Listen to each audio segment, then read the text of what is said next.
February 2025, the National Assembly held a successful midterm retreat for members in which various pertinent issues relating to the business of the House were deliberated on. During the retreat, it was observed that a remarkable number of members had submitted legislative proposals on various subject matters, some of which had already been published as bills and are at different stages of consideration. It was further noted that some of the bills and legislative proposals contained similar or related subject matters. Indeed, the retreat resolved that to ensure prudent use of available time and to fast-track consideration of the bills and proposals, it will be imperative that the bills be consolidated. Honorable members, it's against this background that the retreat resolved that the sponsors of bills and legislative proposals with similar or related subject matters consider consolidating the bills by either co-sponsoring or introducing amendments to an existing bill under consideration. Further, it was resolved that the committees under whose mandates the consolidated bills fall take into account contents of various bills and incorporate them in their reports to the House for possible inclusion and consideration during Committee of the Whole. Honorable members, in furtherance of this resolution, I have since received a letter dated 27 February 2025 from the Deputy Speaker, the Honorable Gladys Bose, MGH MP, requesting stay of consideration of the Political Parties Amendment Bill, National Assembly Bill number 35 of 2022, which was published via Gazette Notice Supplement number 154 of 14th October 2023, seeking to amend the Political Parties Act, Cap 7D. The bill requires the Registrar of Political Parties to convey to the clerk of each House of Parliament any coalition agreement deposited with the office of the Registrar of Political Parties. The bill was read as a first time on 12th April 2023, following which it was committed to the Procedure and House Rules Committee for consideration. In her letter, the Deputy Speaker further indicates that a similar bill, the Political Parties Amendment Bill number 2 Bill, Senate Bill number 26 of 2024, originating from the Senate, is before this House, and noting the resolution made during the midterm retreat to consolidate bills on the same subject, she requests on behalf of the Procedure and House Rules Committee to stay any further consideration of the bill. You will also recall, honorable members, that on 12 February 2025, I reported to the House that I had received a message from the Senate on the passage of several bills, including the Political Parties Amendment number 2 Bill, Senate Bill number 26 of 2024. The bill, which is sponsored by the Senate Majority Leader, seeks to actualize some of the recommendations and views of the public submitted to the National Dialogue Committee, NADCO, during the National Dialogue Discourse on Issues of Electoral Justice. The bill was read a first time on 13 February 2025 and committed to the Departmental Committee on Justice and Legal Affairs. Similar honorable members have also received a letter from the Honorable Umulkhair Harun Mohammed MP, sponsor of the Kenya Sign Language Bill, National Assembly Bill number 1 of 2024, also seeking to suspend consideration of the bill. The bill seeks to provide for the recognition, promotion, development, and use of Kenyan Sign Language, and to mandate the state to put in place measures for the promotion of the rights of the marginalized, including persons with disabilities. In furtherance of the resolutions made during the midterm retreat, for members of the House, the Honorable Umulkhair Harun MP notes that the bill has similar proposals as those contained in the Kenyan Sign Language Bill, Senate Bill number 9 of 2023, co-sponsored by Senator Crystal Asige MP and the Minority Whip, the Honorable Millie Odhiambo Mabona CBS MP, which is also before the House. The latter bill was read a first time on 28 February 2024 and committed to the Departmental Committee on Social Protection. Honorable members, I have acceded to the request by the Deputy Speaker and member for Uasin Gishu County, the Honorable Gladys Boss, MGH MP. Our nominated member, the Honorable Umulkhair Harun, MP. And in this regard, I hereby direct as follows.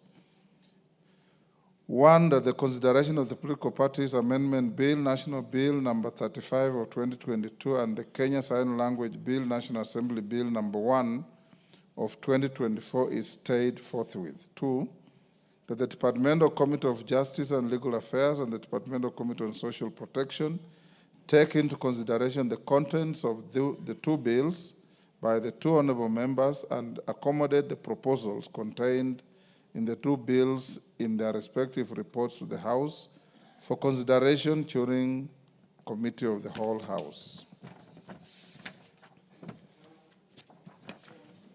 Indeed, honorable members, I take this opportunity to laud the two members for this bold step, which fosters proper time management as well as collegiality with our legislative processes. I urge other honorable members with the similar or related bills to consider consolidation or co-sponsoring, as this will fast-track consideration of the bills. The House is accordingly guided. I thank you.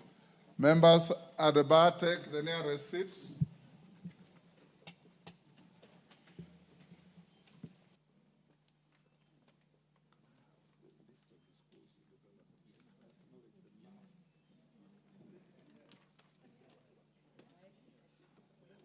Honorable Kamket, what is your idea of the nearest seat?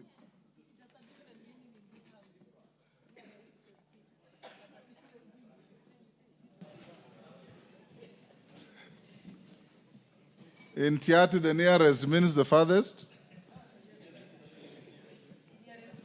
Take the nearest seats, honorable members. Thank you. Honorable members, the next communication is on the withdrawal of the unclaimed Financial Assets Amendment Bill, National Assembly Bill number 15 of 2024. Honorable members, as you are aware, the unclaimed Financial Assets Amendment Bill, National Assembly Bill number 15 of 2024, sponsored by the leader of the majority party, the Honorable Kimani Ichung'wah, AGH MP, was published via the Gazette Notice Supplement number 58 of 8th March 2024, seeking to entirely give owners or claimants of unclaimed assets the power to designate payment of a claim to another person. The bill was read a second time on 28th November 2024 and has been awaiting consideration in the Committee of the Whole House. However, honorable members, I have since received a correspondence from the sponsor, the leader of the majority party, conveying his desire to withdraw the bill pursuant to the provisions of Standing Order 140, which provides as follows, and I quote, either before the commencement of business or on the order of the day for any stage of the bill is being read, the member in charge of a bill may, without notice, claim to withdraw a bill. Honorable members, in the letter dated 27th February 2025, the leader of the majority party states that in its submission to the Departmental Committee on Finance and National Planning, the unclaimed Financial Assets Authority indicated that the authority was in the process of proposing comprehensive amendments to the Principal Act. In this regard, the authority requested stay of the current proposals for possible inclusion in the broader amendments to the proposed amendments. Honorable members, having considered the request by the leader of the majority party and noting that attendant provision of the standing orders, I have acceded to the request and hereby direct that the unclaimed Financial Assets Amendment Bill, National Assembly Bill number 15 of 2024, stands withdrawn forthwith. I thank you. Honorable members, while I'm still on my feet, allow me to acknowledge in the public gallery Ngai Murunya Secondary School from Kajiado North, Kajiado, PCEA Ngong Hill Secondary School from Kajiado North, Kajiado. On my behalf and on behalf of the whole House, we welcome the students and their teachers to the House of Parliament.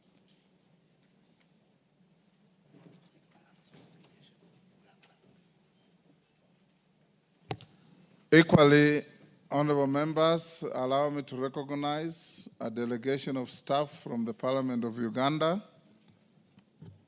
Honorable members, I would like to acknowledge the presence of a delegation of 6 staff from the Research Office of the Parliament of Uganda sitting in the Speaker's Gallery to observe the House proceedings. The delegation is on a benchmarking to share best parliamentary practices and experiences with our staff in the National Assembly. On your behalf and on my own behalf, I welcome them to the House of Parliament. I thank you.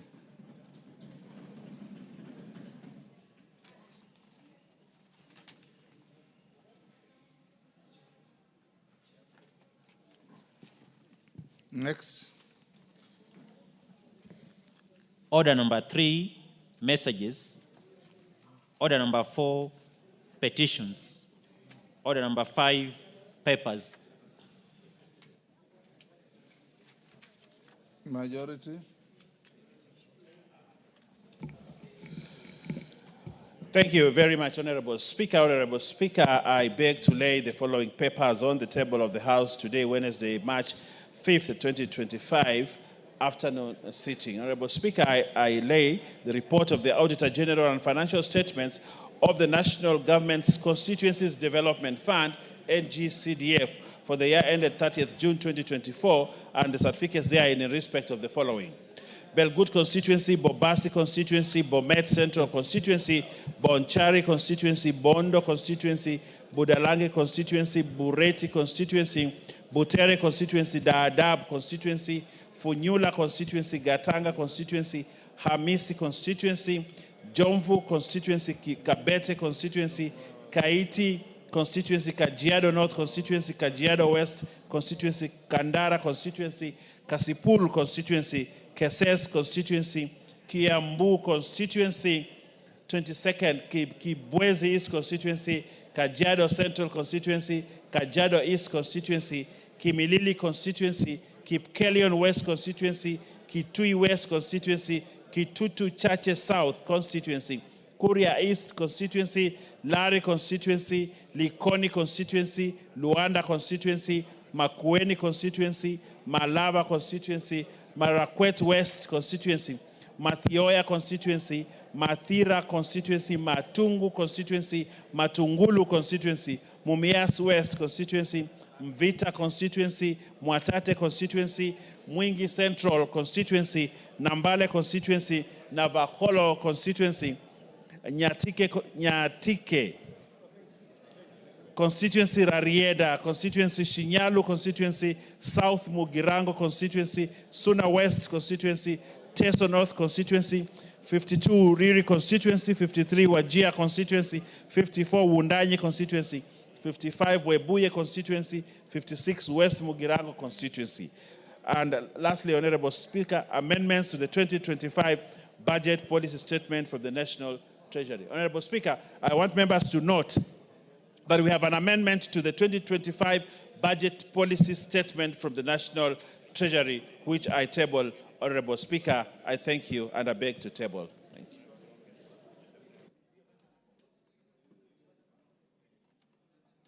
Yes, Majority Leader. Thank you, Honorable Speaker. Honorable Speaker, I just wanted, Honorable Speaker, with your indulgence, to make clarification on the table document, which is in the form of a letter from the National Treasury. Because, Honorable Speaker, members may have noticed, and the country did see from the budget policy statement, what was said to have been an error in the BPS that was sent to the House. If the Honorable Marian Keitany can allow me to hear myself. Member for Aldai. I was drawing our attention because it's important for the member for Aldai to understand the basis of the letter that has been tabled has been sent to us from the National Treasury. What would be seen to be a correction of what was said to have been an error in the BPS that was submitted an error that was actually discovered by the Finance Committee between the fiscal framework and the expenditure framework that was under the Ministry of Health. And there was a difference of about 73 billion shillings, because the fiscal framework had an amount of 4.263 trillion. And on the other hand, the projected expenditure on page 55 of the BPS was 4.336 trillion. And that is the difference of 73 billion. And I can see the Honorable Ariko nodding in agreement, because it is out of the diligence of the members of the Finance Committee that they were able to point out this glaring inconsistency in the figures. And the National Treasury has then sent a correction of that, or a clarification of what the issue was. Honorable Speaker, in their correction, they assert that the matter is as a result of the classification of the Social Health Insurance Fund in the budget. As members are aware, those like Honorable Ariko who are accountants, according to the International Financial Reporting Standards, and specifically the Government Finance Statistics Manual of 2014, Social Security funds can be categorized in two ways. And one of the ways is to categorize the Social Security funds as a separate category, distinct from other ministries, departments, or agencies' expenditure, or as part of the government department that manages them. And that is exactly what had happened, that they had categorized them under the government department expenditure, under the Ministry of Health, the State Department for Medical Services. And that is how it was left out in the cumulative total of the fiscal framework. Honorable Speaker, that now has been corrected to align it with the International Financial Reporting Standards, and particularly the Government Finance Statistics Manual of 2014. And the figures now agree. And therefore, let me take this opportunity first to thank the Finance Committee, because had they not pointed that out, then we would have been left with those who are very keen on pointing out what are famously referred to as computer errors.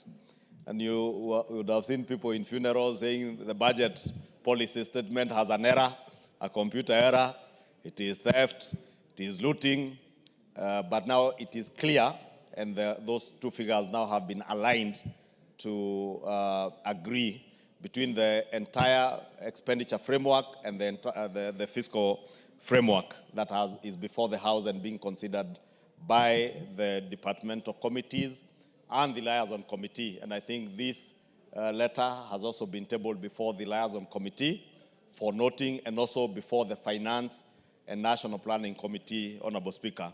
And I must indeed thank the diligence of the members of the Finance Committee. You know, many a times, Honorable Speaker, the House is accused that, the House only rubber stamps that which comes from the executive without paying scrutiny. And the Finance and National Planning has very seasoned members like the Honorable Keinan, the Honorable Ariko, the Honorable Atandi, a very efficient and diligent chair, the Honorable Member for Molo, Kimani Kuria, the Honorable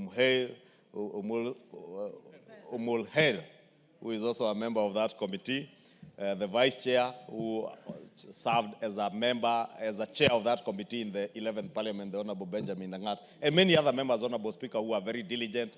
And that tells you that this House has members in committees that actually scrutinize figures, number after number, and almost from comma to full stop of whatever documents are tabled before the House. And Honorable Speaker, I want to believe that that matter will now rest and will be taken care of by the relevant committees. Thank you. Thank you. Next. Order number 6, notices of motion. Wanjiku Muya. Wanjiku, you are very mobile. A few minutes ago, you were sitting here. Yeah.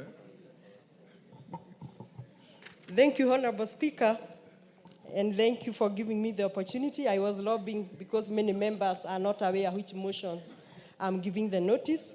But, Honorable Speaker, I'm giving a notice of a motion to adjourn the House on a definite matter of urgent national importance to discuss the delay in absorption of health workers under the universal health coverage.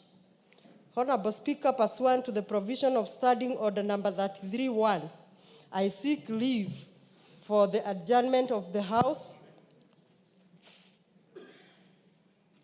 for purpose of discussing a definite matter of urgent national importance regarding the delay in absorption of healthcare workers under the universal health coverage. Honorable Speaker, in May and June 2020, 8,571 healthcare professionals were recruited on a 3-year contract under the UHC program.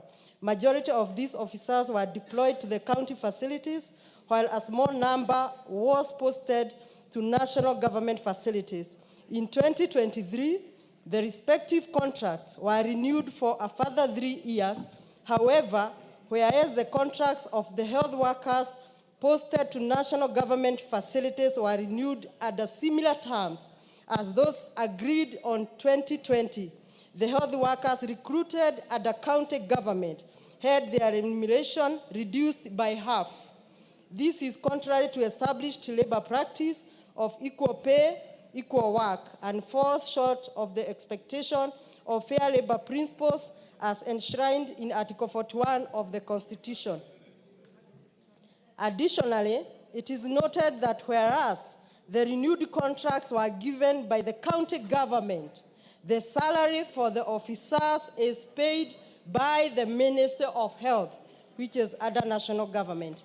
Honorable Speaker, in October 2023, the national government assured the UHC staff that they would be transitioned to permanent and pensionable terms. Sadly, in October 2024, the Ministry of Health only transitioned 110 health workers who are under the national government to permanent and pensionable terms, while leaving the remaining health workers engaged under the county government on contractual terms. Honorable Speaker, it is against this background that I seek leave for the adjournment of the House to discuss this matter of great national concern with a view of exploring possible and lasting solution. I thank you, Honorable Speaker.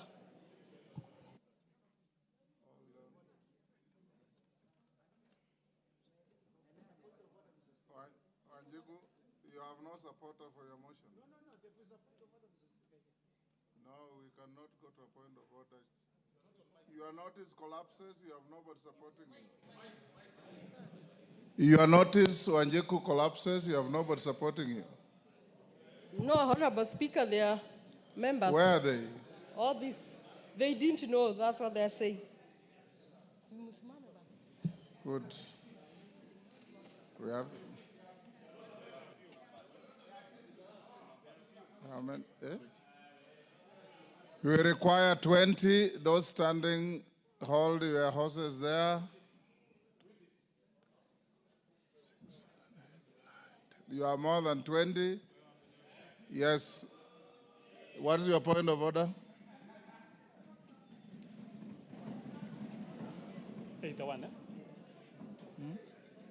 Honorable Speaker. Honorable, because having met the threshold, Yes. you'll only raise your point of order at the time it comes for debate. Okay. Wanjiku Muya, I allocate you 1 hour. The House is sitting up to 9 o'clock tonight. So you will move your motion at exactly 8 p.m.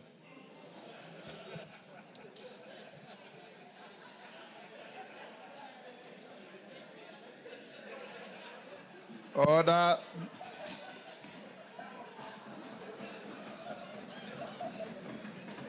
Next order. Order. Honorable Otenda Molo, what is amusing you? You seem to be in some state of hysteria. Mr. Speaker, sir, I am greatly impressed by the diligence of the Speaker. Thank you. Thank you. Next order. Order number 7, questions and statements.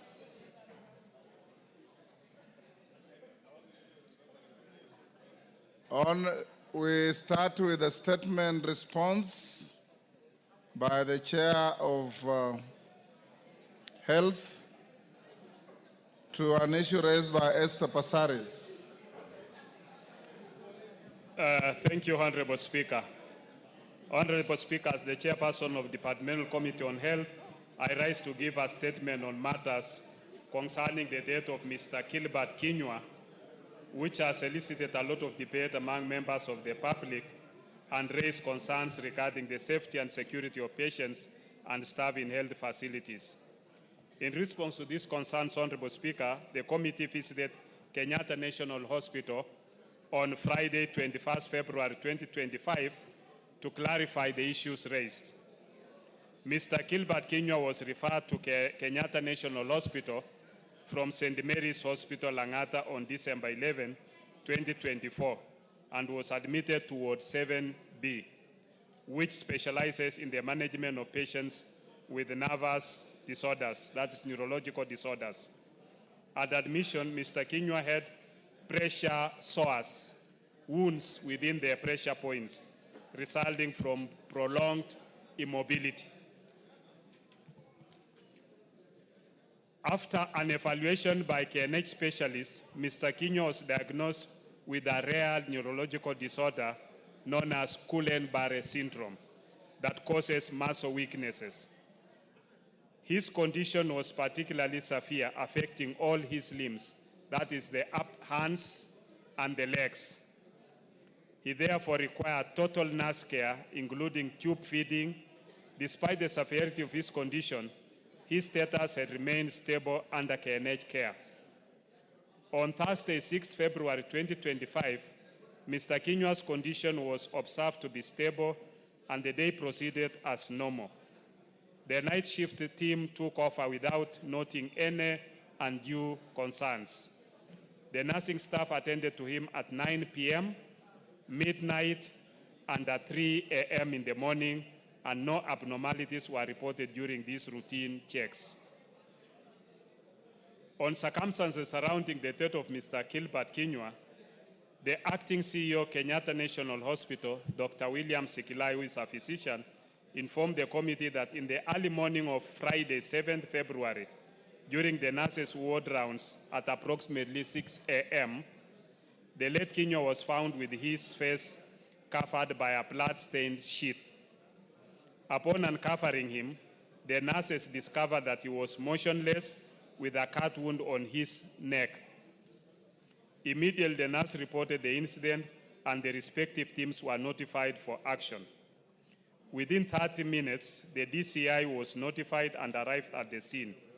The family members, that's the wife and brother to the deceased, arrived within an hour. The body was moved to the mortuary within the day.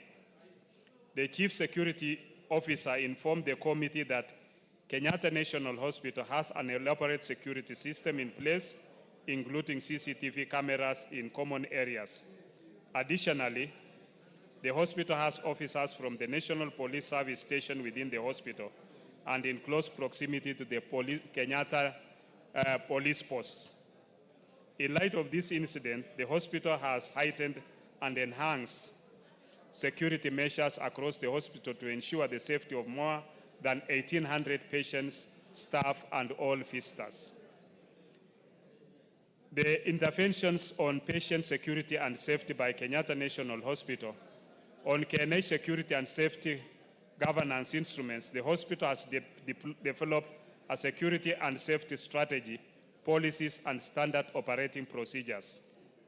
The hospital security human resources comprise of 3 distinct teams that collaborate in ensuring security and safety.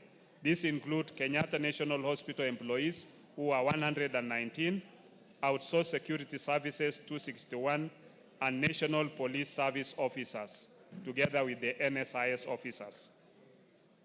The hospital has installed 331 CCTV cameras and has established a security communication center, which is monitored on 24-hour basis and respecting patients' privacy. On multi-agency approach, the hospital has established partnerships and collaborations with institutions within the KNH complex, that is KMTC, University of Nairobi, Government Chemist, KEMRI, National Radiology, Ministry of Health, AFIA Annex, as well as other state agencies, including NIS, DCI, Kenya Police, Kenya Prison Services, and other institutional arrangements. To maintain continuity of care of patients, the wards are manned on 24-hour basis by clinical staff, including nurses, who work in shifts. In addition, there are established protocols and guidelines and work instructions to support the execution of respective functions. Besides the existing interventions, the hospital further seeks to enhance its safety and security mechanisms in the following ways: construction of modern gates and entry points with modern access control capabilities, acquisition and installation of electric security management system with biometric, radio frequency identification, and visitors management system. Prioritization of KNH as a strategic government installation for provision of armed security on 24-hour basis, 7 days a week by the Critical Infrastructure Protection Unit, and securing the hospital from external threats by erecting a perimeter wall across the hospital with designated entry points. Honorable Speaker, the committee made the following key observations from its engagements with the hospital management. For improved security and safety for patients and hospital staff, the hospital to strengthen its internal security. The current focus for hospital has largely been on external threats. 2, the pet mate of the late Gilbert Kinyua had been officially discharged by the hospital. However, he remained within the hospital since he was homeless. The said patient was being treated and had been diagnosed with diabetes and convulsions and was later taken to a shelter through the hospital's intervention. The shelter had, however, refused to keep the said patient owing to this disruptive behavior. The patient has been experiencing convulsions, which has medically been proven that such convulsions may sometimes manifest as convulsive behavior, where a person acts without later recalling their actions. Owing to this patient's medical diagnosis, the acting CEO of the hospital informed the committee that the patient's fingerprints had been taken to the National Registration Bureau for further investigation, together with the knife. The prevailing security measures at the hospital were put in place after a previous state of a patient at the hospital in 2015. That's 10 years ago. At that time, the hospital had only 12 CCTV cameras. But since then, the hospital has acquired and installed 331 CCTV cameras. The hospital has also 119 in-house security employees and 216 outsourced security services, as well as officers from the National Police Service.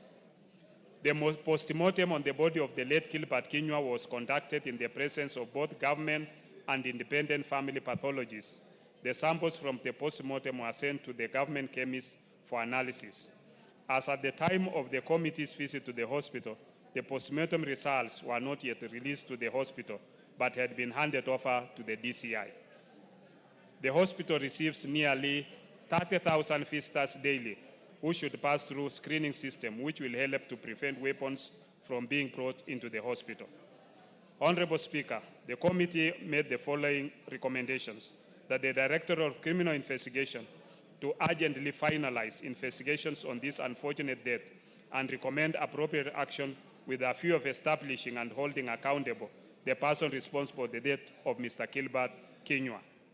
2, that the Board of Kenyatta National Hospital to audit the hospital's internal security systems within 1 month so as to identify possible security breaches, in particular internal security threats, and come up with mitigation measures for necessary implementation.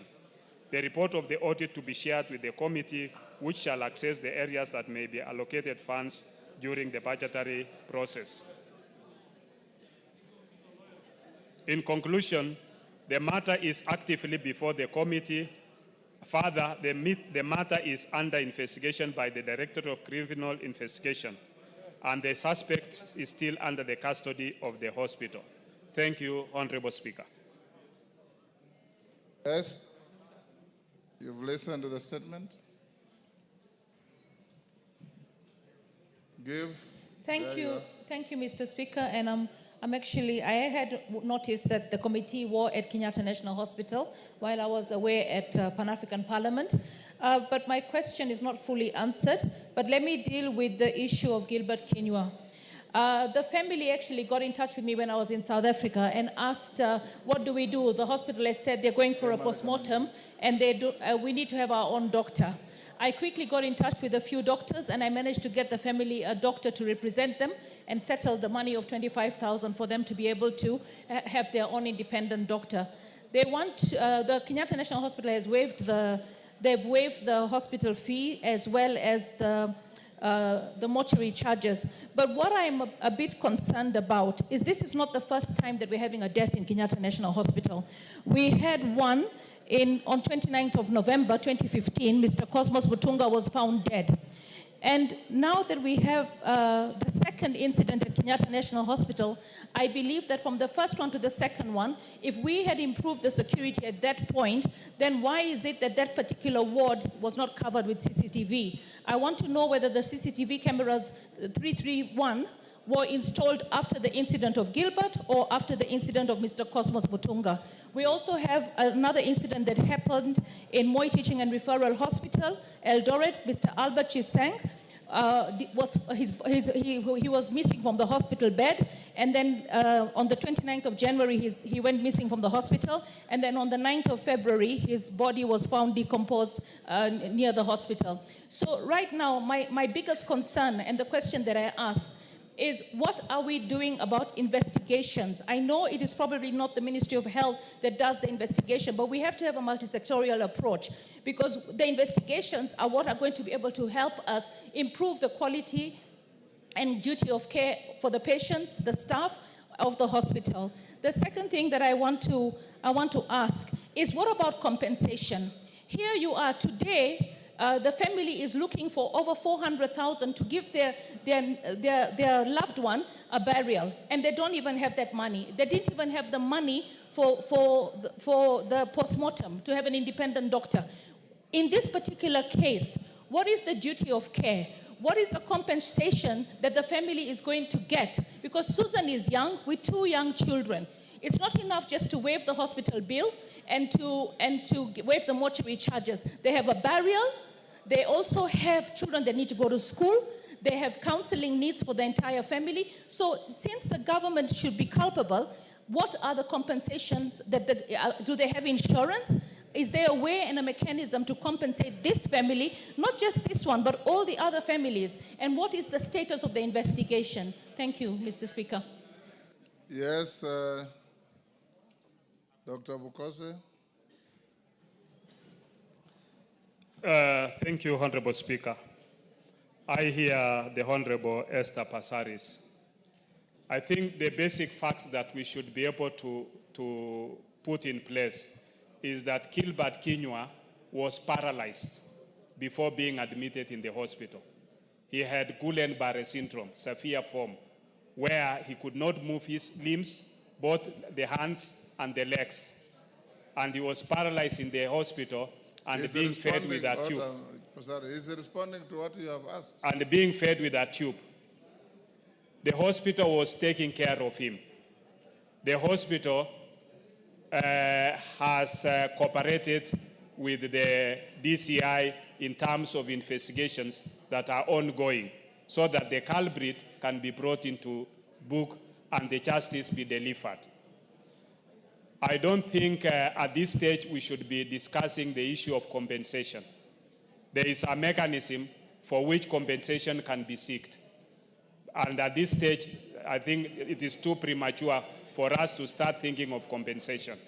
Secondly, you've asked about the CCTV cameras, the 331, whether they were put after the incident of Kinyua or after the 2015 incident. They were put after the 2015 incident. As of the issue about the issue of Eldoret, I think that is not a matter that is before the committee, and therefore I cannot be able to respond on that issue. And the Honorable Esther Passaris, while she was in South Africa, she asked me for the number of Dr. Sikilai. At that time, the CEO, Dr. Kamuri had resumed and I gave her the number. So I think there are other mechanisms which she can pursue to follow up and see how the family can be assisted. Thank you, Honorable Speaker. Yeah, Pasaris? Mr. Speaker, you know, while I know that Parliament has immunity to discuss everything, I mean, I am definitely going to sit with Susan, the wife of the deceased, because what she told me that her husband was diagnosed with Parkinson's, and for me, whatever stage, whatever care that the hospital was providing, which we appreciate, the one thing that they needed to provide, which they never provide, was to keep the patient safe. In the state that he was in, somebody walked into that hospital, slit his neck. Order, Esther Pasaris. You know, you are not making statements of fact. The investigations are ongoing, and the statements you are making can easily prejudice those investigations. So be very measured in what you are saying, because you cannot say with finality what you are saying when the DCI is investigating a possible homicide. Yes, Bukose, just hold on, Esther. The doctors who are attending to this patient, the diagnosis is Guillain-Barré syndrome. It is not Parkinson's disease. And that is confirmed by the acting CEO, Dr. Sikilai, and the medical doctors in the hospital. So it was not Parkinson's. And the patient was referred from St. Mary's Hospital with bed sores. That means wherever the patient was not moving. The patient was paralyzed and was in bed and developed wounds on pressure points. And therefore, when the patient was brought to Kenyatta, to Kenyatta with wounds or in the pressure points. And the Kenyatta did tracings and turning of the patient so that these wounds could be able to heal. And the patient was also on NG nasogastric feeding, was being fed using a tube because the patient could not swallow. So he had to be assisted to feed. Thank you, Honorable Speaker. Esther, you're done? Mr. Speaker, you know, I stand here very disheartened because I hear one story from the family and another story from the chair of the committee. What I want to say is that we have a family that is in distress, a family that is in need, and it's not premature for us to start discussing compensation, especially since from the date the incident happened up to today, if the surveillance cameras were there, I can't understand why we have not made any arrests up to now. If you don't arrest somebody in the next 24 hours or 7 days, then you really have weakened your case. And I really feel that it's time for us to discuss compensation. And I hope that the chair will answer the other questions that were contained in the question, the main question, which include the other patients who have died in our referral facilities. Thank you, Mr. Speaker. Mukami, I notice you have a request for a statement on the same patient. Yes, Honorable Speaker. You may go ahead and seek clarifications from Bukose, the chair. Thank you, Honorable Speaker. I request for a statement regarding the recent murder of patient in Kenyatta National Hospital. Honorable Speaker, pursuant to the provision. Yes. I have not given you an opportunity to seek a statement. I've given you an opportunity to seek any clarification on the matter. Honorable Speaker, personally, I wanted to ask the chair of the Defense Investigation Committee. I wanted him to tell us the status of investigation into the murder of Mr. Gilbert Kenywa in Kenyatta National Hospital, the action being taken to ensure the perpetrators of the crime is arrested and prosecuted without delay.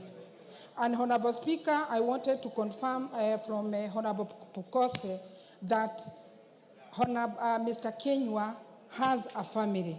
He has a wife and children, and he's from Mukurweini. Because from his statement, he has said that he was dumped in Kenyatta Hospital, he doesn't have any family. So I wanted the clarification from the chairman of the committee. Thank you. Honorable Pukose, did you say he was dumped in Kenyatta Hospital? Honorable Speaker, I didn't make that kind of statement. and the Hansard can bear me out. What I said is that the patient was referred from St. Mary's Hospital to Kenyatta National Hospital. Yes. It is the other patient who was neighboring Kinyua that he was a patient who was abandoned in the hospital with diabetes and convulsions. After he was treated and recovered, the Kenyatta National Hospital looked for him a place to be taken care of in some of the homes. When he was taken there, after a few days, because of his behavior, which was erratic and unpredictable, the nursing home refused, and he was brought back to Kenyatta. This other patient now is the one who was staying in the next bed to patient Kinyua. So it is Kinyua has a family. He was referred from St. Mary's. I did not say he was abandoned.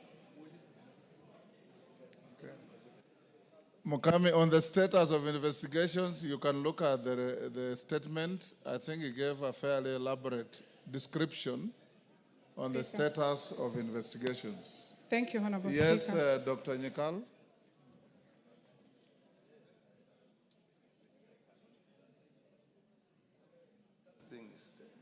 Give Dr. Nyikal the mic. Thank you, Mr. Speaker. I just want to add to what our chair said. And, Mr. Speaker, I think there are two issues here. One is the general security in the hospital. Two, the specific circumstances in this case. And I think our chairperson has brought out a very important point, which I think we probably need to take into consideration, that this person died and nobody seems to have seen anything. And yet this person actually was sharing a room with another patient who himself was actually not unconscious, was active. And this person actually had convulsive disorders and disruptive behavior for which he has been sent away from the home that the hospital had found for him. So the important fact here, and I think the investigations will take that into consideration, as our chair has said, is this arrangement that there's this other person who is unwell, who has a disorder that can actually affect his mental status. I think we don't probably, as you said, want to go much into that, but I think once that has been brought out, the investigative officers are in, and we did bring out to their attention to the attention of the investigative officers. That is an extremely important follow-up, but it is now their duty. But the committee did bring out and note that fact. Thank you, Mr. Speaker. Honorable Kagusha. Thank you, Speaker. It's important to note that once a patient is actually in a hospital, it becomes the responsibility of the hospital to ensure that the security of that patient is guaranteed. Honorable Speaker, the way the investigation has been going seems to be pointing towards the bedmate or the neighbor to the extent that he's the one who might have terminated the life of this patient. And very important questions linger in mind. How did this patient also have a knife in the hospital? How was that possible? Speaker, what I find also a bit suspect is that whereas this patient was in the custody of the hospital and the hospital was treating this patient and his life was terminated in hospital, the hospital has continued to demand from this very poor family for bills to be paid for the time the patient had been there. This family has no way of raising this money and can't be able to pay those bills. And I'm wondering whether it is right for the hospital, after not guaranteeing the security of this patient and the patient having been killed in the hands of the hospital, for the hospital to go ahead again and demand for the payment of the bill from this patient. Honorable Speaker, I think you should direct that even as a matter of mercy and CSR by the hospital, it should, in the first instance, lift all the bills from this patient, so that Mr. Kenyua can be arrested by the family. Honorable And- Kagusha, Yeah. Esther Pasares, who brought the request, is disputing your assertions that the bills are being demanded for payment. Honorable Speaker, Yes, this patient, Order, Honorable Kinyua. yeah, and yeah, his- Honorable. Honorable Kagusha, yes? Thank you, Honorable Speaker. While Honorable Take your Kagusha was raising that issue, Take your seat, Kagusha. I got in touch with the CEO KNH, Dr. Njoroge Kamuri, and he informed me that yesterday the relatives came and the hospital informed them that they'll waive the mortuary and the ward fee, everything will be waived. But they continued to demand that we need to see how much is that is going to be waived, and they went with their bill. But as per now, the hospital will waive the mortuary fee. You don't have to pay anything. The hospital will waive the medical bills. There is nothing. You can just organize and have the body taken away without paying anything to the hospital. Yes, Kagusha? Yeah, thank you, Honorable Speaker. That would be refreshing because the brief which I had from the family, and Honorable Speaker, I have visited this family severally, and I've also been in touch with the family, including the clergy. And the brief which I had from the family is that they were being pushed into paying these bills. Honorable Speaker, I have also been in touch with Dr. Kamuri, and he had not made any such commitments. So, Honorable Speaker, if indeed he has made that commitment to the chair of the committee, I want to believe that he's serious about it, it's unanswered now, and that he should ensure that that bill is waived. Thank you, Honorable Speaker. Pasares, you want to pursue this again? Yes? Mr. Speaker, I feel that Dr. Nikal mentioned, the way Dr. Nikal talked, it was like the patient that was sitting next to Gilbert is a suspect. For me, I know that there was a knife that was found near the hospital with blood. I saw something in South Africa recently because they have similar high crime like in Kenya. The police gives updated reports on a weekly basis, on a daily basis, especially on such sensitive cases, so that we are not left speculating on whether it's this way or that way. But for me, if the patient that was next to Gilbert was one that had mental issues, and Gilbert was vulnerable because he was suffering from bed sores, the hospital still has a duty of care. I confirm that the family has said that the bills are being waived. So we're happy about that, but that is not enough. The children need to go to school. Susan needs to make sure she is able to sustain herself. So I think we should be talking compensation because we should lead by example. The family needs to be compensated because I don't see the investigations going anywhere, especially if the patient next to him is the prime suspect and he has not been charged yet. Thank you. Yes, Kajwang?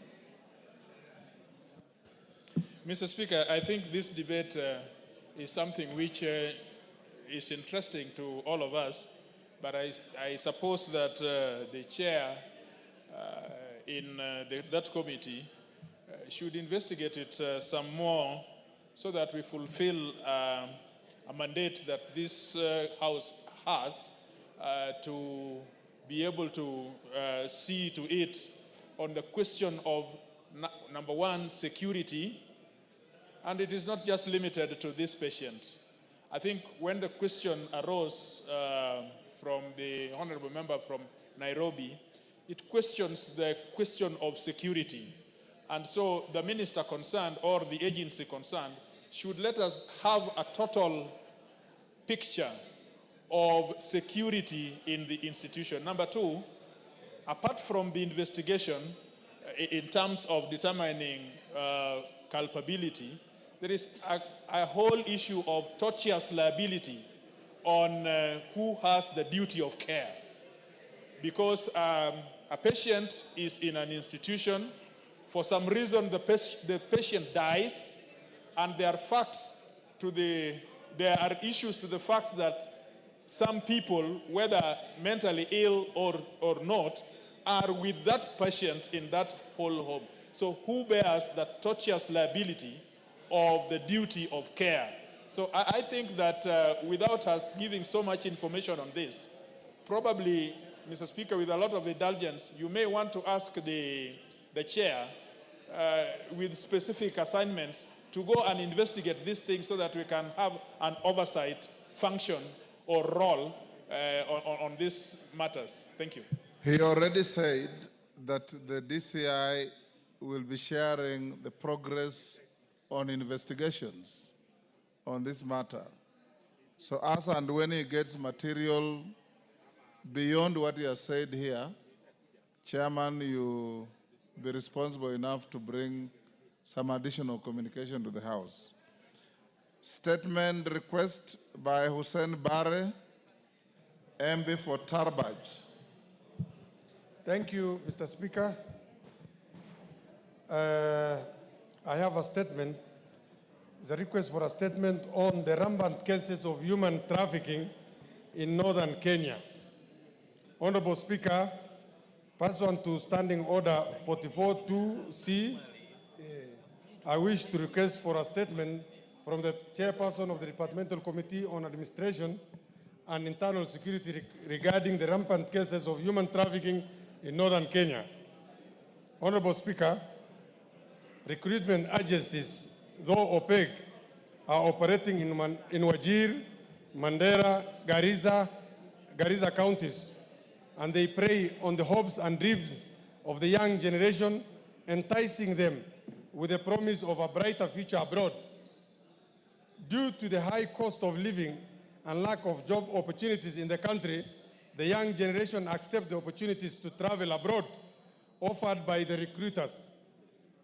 Unfortunately, the victims are handed over to human traffickers locally and abroad who demand ransom from their families for them to be released. The act of recruiting, transporting, transferring, harboring, or receiving individuals using threats, coercion, abduction, fraud, deception, abuse of power, or position of vulnerability is done for the purpose of exploitation.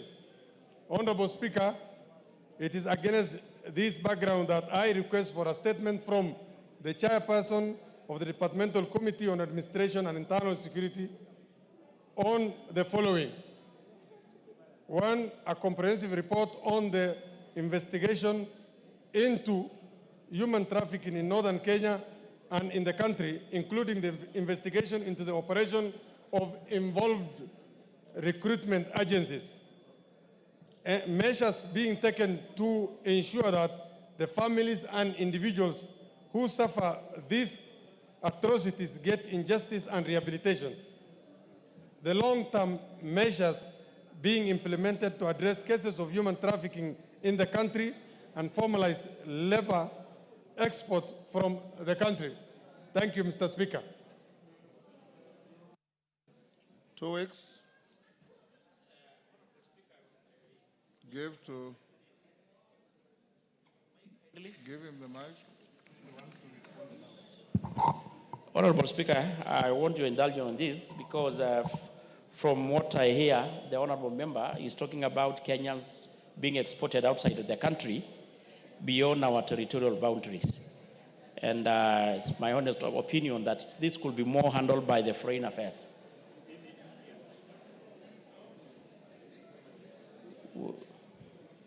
Where the question is about human trafficking in northern Kenya, not out of northern Kenya. But beyond our territorial boundaries, Honorable Speaker.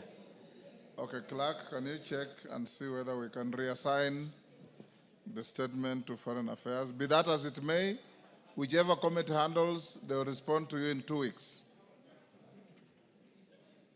Rahab Mukamiyo has his spent, so we skip that. Joseph Munyoro, MP Kigumo. Thank you, Honorable Speaker. I rise to request for a statement regarding the disappearance of persons in my constituency. Honorable Speaker, pursuant to the provisions of Standing Order 44-2C, I wish to request for a statement from the chairperson of the Departmental Committee on Administration and Internal Security regarding the disappearance of persons from Kigumo constituency. Honorable Speaker, an alarming trend has emerged regarding the disappearance of persons in Mareira sublocation in Kigumo constituency. Honorable Speaker, Mr. David Gitau Maina, of ID number 20 as listed there, disappeared on 27 of December 2024, and his whereabouts remain unknown to this day. According to his family members, Mr. Gitau went out to complete a large purchase transaction, and his phone went silent. He has not been seen since. On the same day, Mr. David Jehia Masharia, whose ID is listed, vanished from his home, and his location is also unknown. Additionally, Mr. James Buru Kariuki, ID number as listed from Irima village in the same sublocation, disappeared on the same date and has not been located. Moreover, on January 7th, 2025, Mr. Patrick Karanja Gitau, whose ID is listed, a recently retired army officer, vanished from his home and his whereabouts remain unaccounted for. All these disappearances have been reported to Kigumo Police Station under the following OB numbers: OB number 10/29/12/2024, OB number 10/21/01/2025, OB number 14/01/2025, and OB number 29/8/01/2025. Efforts to trace the whereabouts of the missing persons have faced several challenges, including the fact that Kigumo Police Station, which serves as the divisional headquarters, is operating with only one malfunctioning vehicle for the whole constituency, limiting mobility. Honorable Speaker, it is against this background that I request for a statement from the chairperson of the Departmental Committee on Administration and Internal Security on the following. 1, report on the whereabouts of Mr. David Gitau Maina, Mr. Daniel Jehia Masharia, Mr. James Buru Kariuki, and Mr. Patrick Karaja Gitau, and the status of investigations by the police on their disappearance as reported under OB numbers 10/01/01/2025, 10/29/12/2024, 29/8/01/2025, and 14/01/2025 respectively. 2, actions being taken by the Ministry of Interior and National Administration to ensure that the said persons are expeditiously traced and reunited with their families, and perpetrators of their disappearances are brought to book. 3, measures put in place by the Ministry of Interior and National Administration to ensure the safety of residents of Marira sublocation in Kigumo constituency. And 4, plans put in place by the ministry to provide more vehicles to Kigumo Police Station to facilitate the security personnel to undertake their operations with this. Thank you, Honorable Speaker. Tongoyo. Honorable Speaker, I will be able to respond in 2 weeks. 2 weeks. Yes. Okay. Joyce Kamene, member for Machakos County.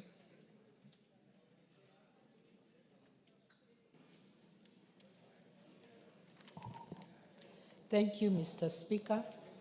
I have a request for a statement regarding the status of Mavoko Water Supply Project. Honorable Speaker, pursuant to the provisions of Standing Order 44-2C, I rise to request for a statement from the chairperson of the Department Committee of Blue Economy, Water and Irrigation regarding the status of Mavoko Water Supply Project. Honorable Speaker, the Mavoko Drinking Water Supply Project is an initiative financed jointly by the Government of the Republic of Kenya and the Kingdom of Belgium, in line with the national government's commitment to provision of universal, clean, and safe water. The project seeks to increase the water supply capacity to 12,000 and 5,000 cubic meters per day to Mavoko and Syokimau areas, respectively. Hundreds of residents who have been hoping to benefit from the project, considering the perennial water shortages in these areas, continue to face challenges owing to the incoordinate delay in the implementation of the project. Honorable Speaker, it is against this background that I request for a statement from the chairperson of the Departmental Committee of Blue Economy, Water and Irrigation on the following. A report on the status of implementation of the Mavoko Drinking Water Supply Project, jointly funded by the Kenyan and Belgian government. A report on the steps being taken by the ministry to ensure the completion of the project and the expected timeline for its completion, and the interim measures being taken by the ministry to address the water scarcity faced by the residents and to protect them from unscrupulous water vendors. I thank you, Honorable Speaker. Thank you, Joyce Kamene. Bowen. Chair, Blue Economy, Water and Irrigation. Bowen, when you have business, you should remain static. Yes, I had seen it, Honorable Speaker, but in 2 weeks' time, I will bring answers. 2 weeks' time. Thank you. Next, hold on. Before we go on with the next statements, allow me to acknowledge in the public gallery Light Academy from Karen Langata, Nairobi, Kenyatta University students from Ruiru, Kiambu. On my behalf and on your behalf as a house, we welcome them to the House of Parliament. Next, Honorable Clive Gisairo, MP Kitutu Masaba. Thank you, Honorable Speaker. I rise to request for a statement regarding the policy on transmission of political messages by Safaricom PLC. Honorable Speaker, pursuant to Standing Order 44.2c, I wish to request for a statement from the chairperson of the Departmental Committee on Communication, Information and Innovation regarding the policy applied by Safaricom PLC on transmission of political messages.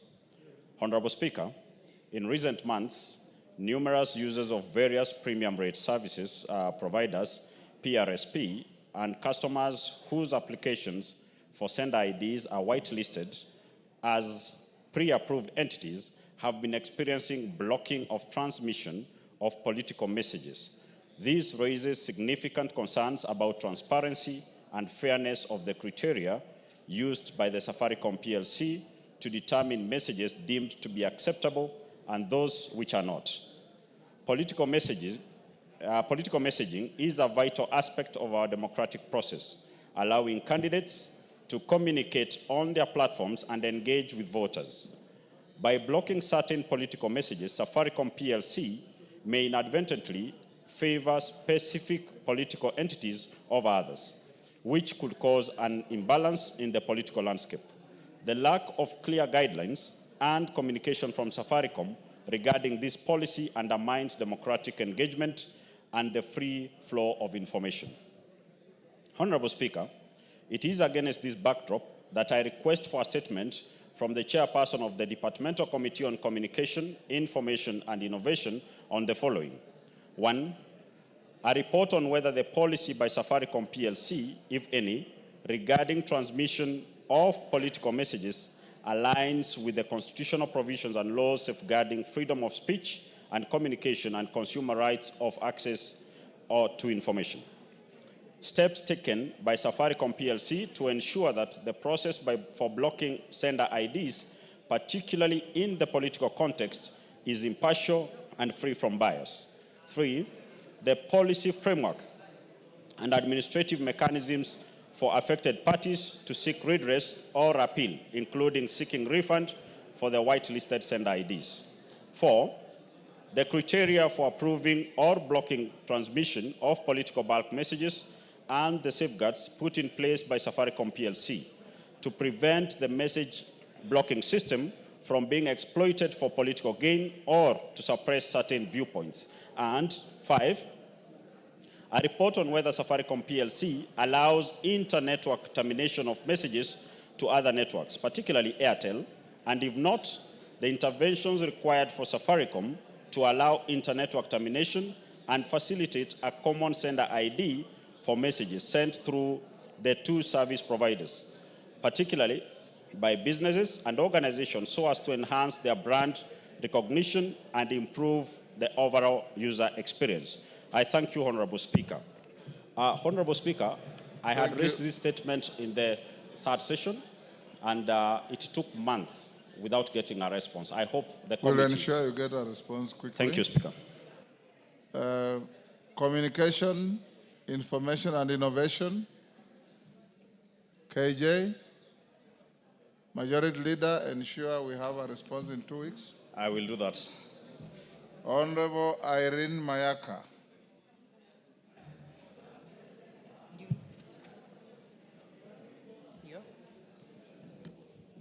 Thank you, Honorable Speaker. Honorable Speaker, I wish to request for a statement regarding the safety and security of Kenyans stranded in Myanmar. Honorable Speaker, pursuant to the provisions of Standing Order 44-2C, I wish to request for a statement from the chairperson of the Departmental Committee on Defense, Intelligence and Foreign Relations regarding the safety and security of Kenyans stranded in Myanmar. Honorable Speaker, since 2022, hundreds of Kenyans have fallen victims to an elaborate human trafficking syndicate operating under the guise of lucrative jobs offered in Thailand. Many are lured with promises of employment as customer service agents, drivers, waiters, among others. However, upon arrival in Bangkok, Thailand, they are kidnapped and transported to the border town of Mae Sot, from where they are smuggled into Myanmar. Once in Myanmar, victims are subjected to forced labor, coercion, and criminal activities, including sophisticated online scams targeting individuals globally, including Kenya.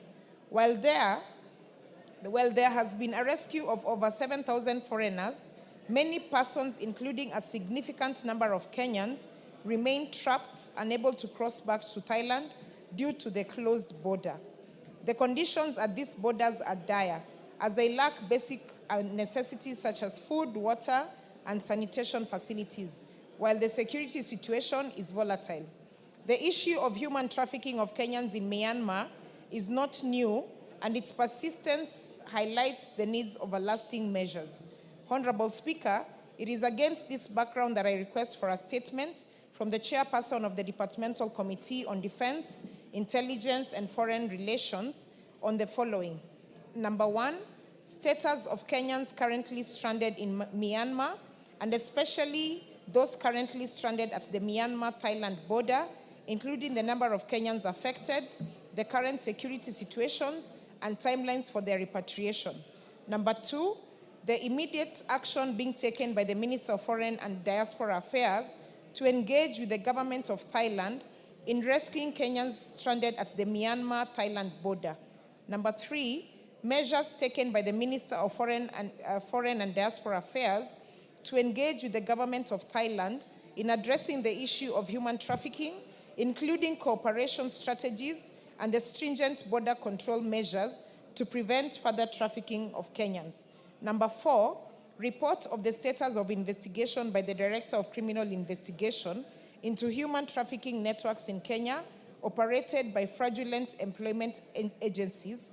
And finally, number five, steps taken by the government to educate the youth about human trafficking, specifically sensitizing them on verifying recruitment agencies before seeking employment abroad. I thank you. Defense, Intelligence, Foreign Relations. Bashir, you are the Vice Chair of that committee. Yes, Honorable Speaker. When can you bring a response to that? I think, Honorable Speaker, we can do that in 2 weeks' time. 2 weeks. Thank you.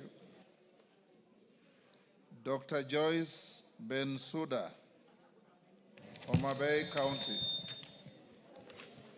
Thank you, Honorable Speaker. I would like to raise a statement regarding destruction of forest in Magadi. Honorable Speaker, pursuant to provision of Standing Orders 44-2C, I wish to request for a statement from the chairperson of the Departmental Committee on Environmental,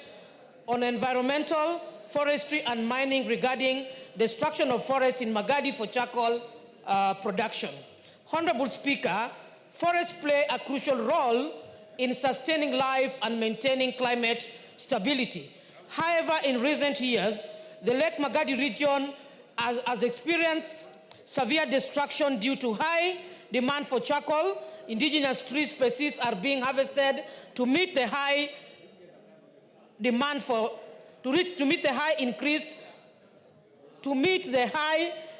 charcoal. The environmental impact for the trend is alarming, which affects such as increased vulnerability to climate change. To regulate charcoal production, the Charcoal Regulation 209 were introduced. Additionally, in 2016, the House passed the Climate Change Act Cap 387A, which provides a framework for the promotion of climate resilience, low carbon economic development. However, the enforcement remains a challenge, with a significant portion of charcoal production remaining unregulated, further contributing to adverse effects of climate change. Honorable Speaker, it is against the background that I request for a statement from the chairperson of Departmental Committee on Environment, Forestry and Mining on the following. 1. Immediate measure that the Ministry for Environment, Climate Change and Forestry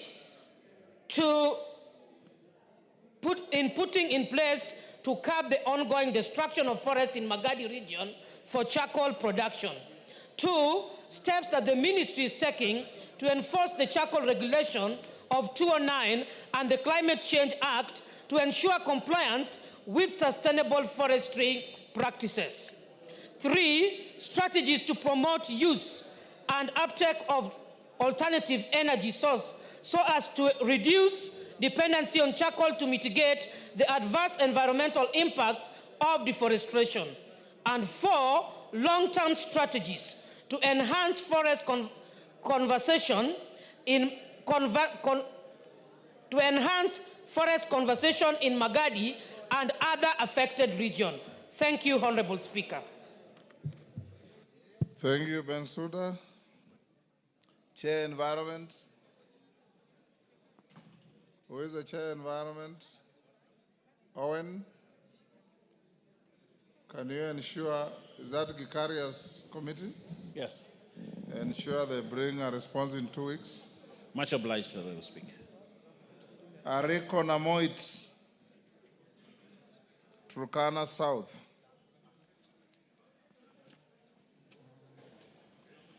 Thank you, Honorable Speaker. I rise to request for a statement regarding gold mining in Turkana South. Honorable Speaker, pursuant to the provisions of Standing Order 44.2c, I wish to request for a statement from the chairperson of the Department Committee on Environment, Forestry and Mining regarding gold mining in Turkana South constituency. Honorable Speaker, there are mining activities currently being undertaken in the Minyeusi on the border of Sigor and Turkana South constituencies, Lorogon Village in Kaptiri Ward, Lobokat Division, and Kolomwai in Turkana South constituency. Minerals wealth in Turkana presents significant economic potential. However, there is a need to ensure mining activities are conducted safely and legally, complying with public safety and environmental standards. These activities, which commence without the involvement of the residents, have exposed them to hazardous chemicals and has caused destruction of farm produce and pollution of water in the area.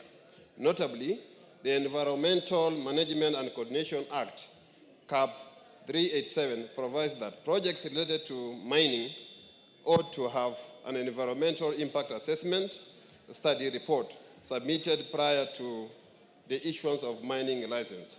In addition, the natural resource is allocated within disputed land and could possibly compound existing conflict among its communities in the area. Honorable Speaker, it is against this background that I request for a statement from the Departmental Committee on Environment, forestry and mining regarding the following.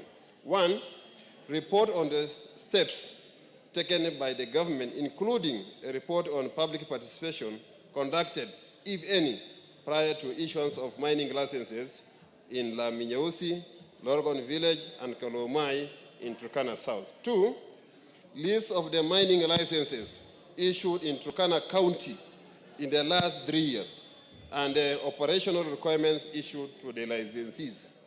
3, steps taken to prevent any conflict among communities bordering the sites, including consultation with the leaders within the area. And finally, Honorable Speaker, a report on the benefit sharing formula agreed on to the guarantee residents returns from gold mining in the county. I thank you, Honorable Speaker.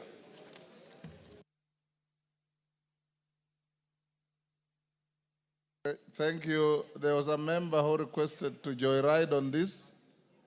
Lo Chakapong. Go ahead. Give him the mic.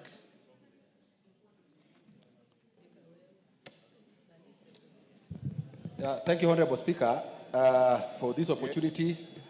I wish to support the statement by the Honorable Dr. Rico, the member for Turkana South, and say, Honorable Speaker, that we have a lot of illegal miners, particularly in West Pokot and between West Pokot and Turkana. Now, Honorable Speaker, these illegal miners are operating without a mining license, and they are mining gold. Honorable Speaker, we have engaged these people, but seemingly these people are cartels, and they are being protected by officers from the Ministry of Mining, right from the regional office in Eldoret to the headquarters here. All those guys who are supposed to be protecting communities are aligned in doing illegal work. When you get them, they have no license for mining. They have no consent from the county government. They have no document. Others will even tell you they have fraudulent documents from NEMA, because when you look at the kind of environmental destructions that they have caused, it is worrying and it is sad. So, Honorable Speaker, I wish that the committee expedites to find out this, because according to the statement by Dr. Rico, these people do not have any mining license. They have even threatened to change the course of a river, Honorable Speaker, and very soon a town called Kainuk will be swept away just because of the activities of these illegal miners. So I wish that these people are brought to book, and if they have applied for a mining license and they have not gotten, let them again, because they have engaged in illegal activities, let them be denied these licenses. Honorable Speaker, the government, the communities, county government are losing a lot of resources in terms of royalties because these people are engaged in illegal activities, not only in Laminyeusi, but in many parts of West Pokot, Honorable Speaker. So I wish to say that if within the Ministry of Mining, the CS is the only probably officer not aligned in this corruption web, I wish the minister or the cabinet secretary visits that area to find for himself what is happening. Thank you, Honorable Speaker. Thank you. Yes, Otiena Molo. Give Senior Counsel. Thank you, Mr. Speaker. Mr. Speaker, with your kind indulgence, let me just piggy ride on this one very briefly. Mr. Speaker, in your absence yesterday, I did say in this House that in the last 48 hours, I lost 5 of my constituents to mining activities in Rarieda. 5 women who are going about their business, the youngest of them being only 27 years and a graduate. So, Mr. Speaker, I think the issue of mining is important to address, but it's important to address from my perspective in 3 ways. One is the importance of publishing the various mining licenses that have been issued throughout the country. Because I don't think there has been an occasion when, even as elected representatives, we are made aware of the holders of those licenses. Even in my constituency, I am aware that in the county there are some people who've been issued with those licenses and we don't quite know them. Secondly, Mr. Speaker, it is important for the committee to capture the intersection in terms of mandate. When I inquired for the Cabinet Secretary for Mining, I was informed that there's a part of the mandate that has been ceded to the counties. But I'm not sure that the counties are either aware or clear in terms of the regulation, so that the citizens are left at that intersection without clarity.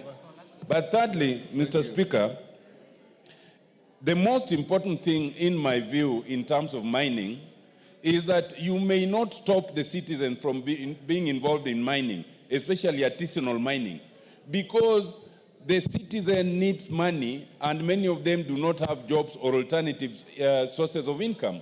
So they must be allowed to do artisanal mining. What is important is the safety and the regulation. And that safety needs to be provided both by national government and by the county government. So that I would urge the committee to explore that area in the engagement with the Department for Mining so that we can see how to improve on the security, even if it means providing security, whether from the county or national government, that can regulate the area of mining, that can fence off and stop people from going from the dangerous areas. That is what we will need to do. But I support the statement, Mr. Speaker, and I urge that the committee looks into it with expedition. Thank you, Mr. Speaker. Chair Mining, who is the Chair Environmental, Forest and Mining, Gikaria. Owen, 2 weeks. Much obliged, Honorable Speaker. Umulkhair Kasim, Mandera County. Honorable Umulkhair Kasim, Sabina, I'll come to you after that. Give Umulkhair the mic. One next to you there. Okay. Thank you, Honorable Chair. Which chair? Honorable Speaker, I'm sorry. I'm requesting for a statement on the drought situation in Mandera County.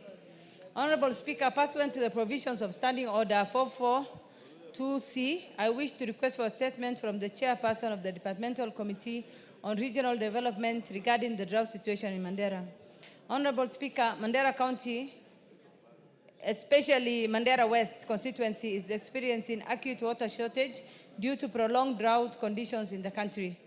The main water sources in the county, including earth pans and boreholes, have dried up, leaving the residents without an alternative source of water during this month of Ramadan. The situation, Honorable Speaker, is dire. This situation has led to health concerns due to dehydration and malnutrition, particularly affecting children and elderly. In addition, the situation has led to the death of livestock, which is a source of livelihood for the community. Further, the residents are at risk of developing waterborne diseases due to lack of water for sanitation, adversely affecting their lives and livelihood.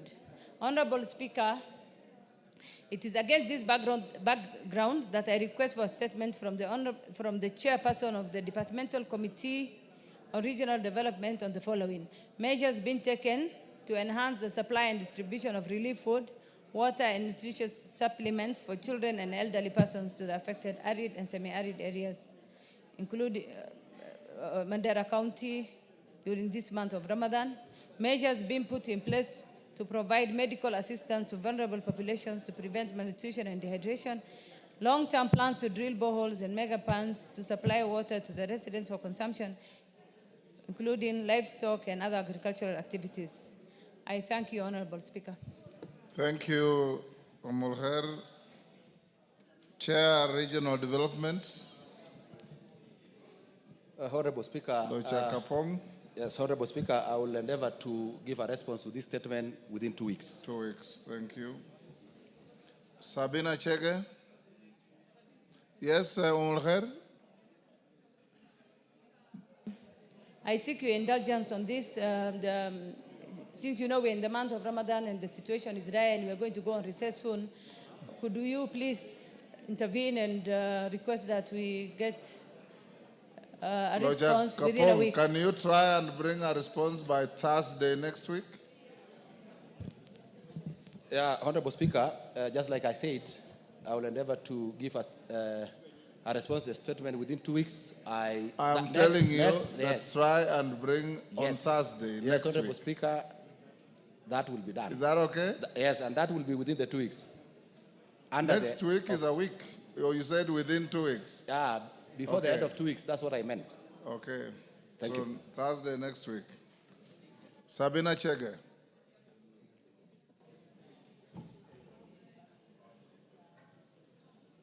Give Sabina the mic. There's one across after Kashiri. Now you have one. Thank you, Mr. Speaker.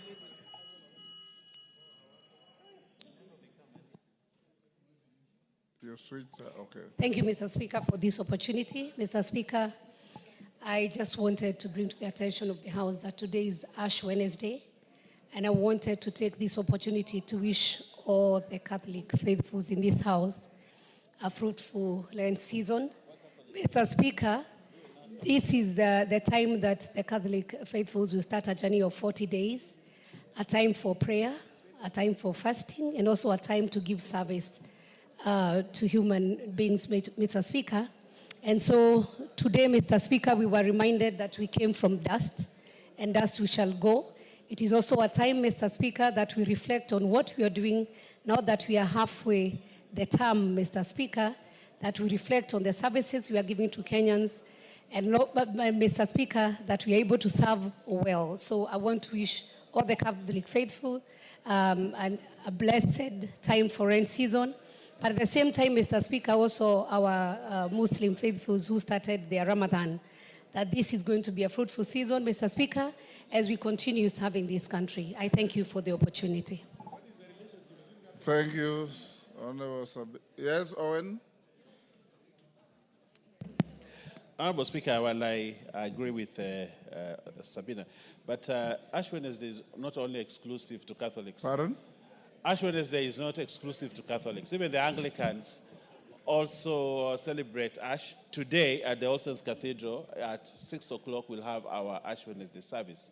And therefore I want to wish all the Anglicans and any other faith that observes Ash Wednesday all the best during this Lent time. And I wish that they observe Lent well and that they continue to pray for this country during this time. I thank you. Thank you for expanding on what she said. I join you in doing so. Yes, Ondo? Not is that Ondo? Or, oh. Yes, member from Ukraine. Thank you, Honorable Speaker. I actually wanted to point out that the issue of the 40 days and the Lent issues are not only confined to the Catholics and the Anglicans. Honorable Speaker, is really an issue of all the Christians. Why are you splitting hairs? She spoke as a Catholic at here. Honorable. So if you want to speak as an Anglican, go ahead and do so. Yes, Honorable Speaker. I just wanted to point out that as we observe the 40 days of Lent, Honorable Speaker, I'm hoping that we're also going to be able to fix the issue of blood transfusion in Kenya. Honorable Speaker, you understand that we are having a problem of the reagents and the blood bags. And so Kenyans are dying in hospitals today because it's a big problem where we do not have blood for transfusion because we cannot test blood. So as we observe this Lent period, Honorable Speaker, I'm hoping that we're able to also sort out this issue as a matter of urgency before it gets into a national crisis of monumental status. Thank you, Gakusha. Next order. Order number 8, motion, nominees to 100 national government constituencies development fund committees. Majority Leader Owen, is that you moving it?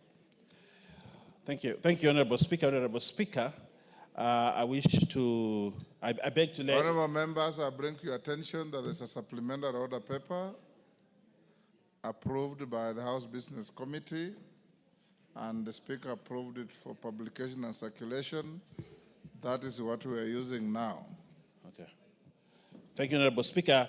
that pursuant to the provisions of Section 43(4) of the National Government Constituency Development Fund Act 2015 and paragraph 5, 2, and 10 of the National Government Constituencies Development Fund Regulations 2016, this House approves the list of nominees for the appointment to the following 100 constituency committees for the National Government Constituencies Development Fund. Honorable Speaker, I would like to give a warning that this is a very long list, very long list. 1, Aina Moi constituency, Joseph Kibi Arap Bore, Philip Kepkemoi Kemei, Isaiah. Honorable Speaker. Honorable Owen. Yes. Just say with the names as appears on the order paper. Okay, thank you. Honorable Speaker, if I can take that again, I'll be... Can I take it again, Honorable Yes, Speaker? yes. Okay, sorry. Thank you. That pursuant to the provision of Section 43(4) of the National Government Constituency Development Fund Act 2015 and paragraph 5, 2, and 10 of the National Government Constituency Development Fund Regulations 2016, this House approves the list of the nominees for the appointment to the following 100 constituency committees of the National Government Constituency Development Fund as in the order paper. Honorable Speaker,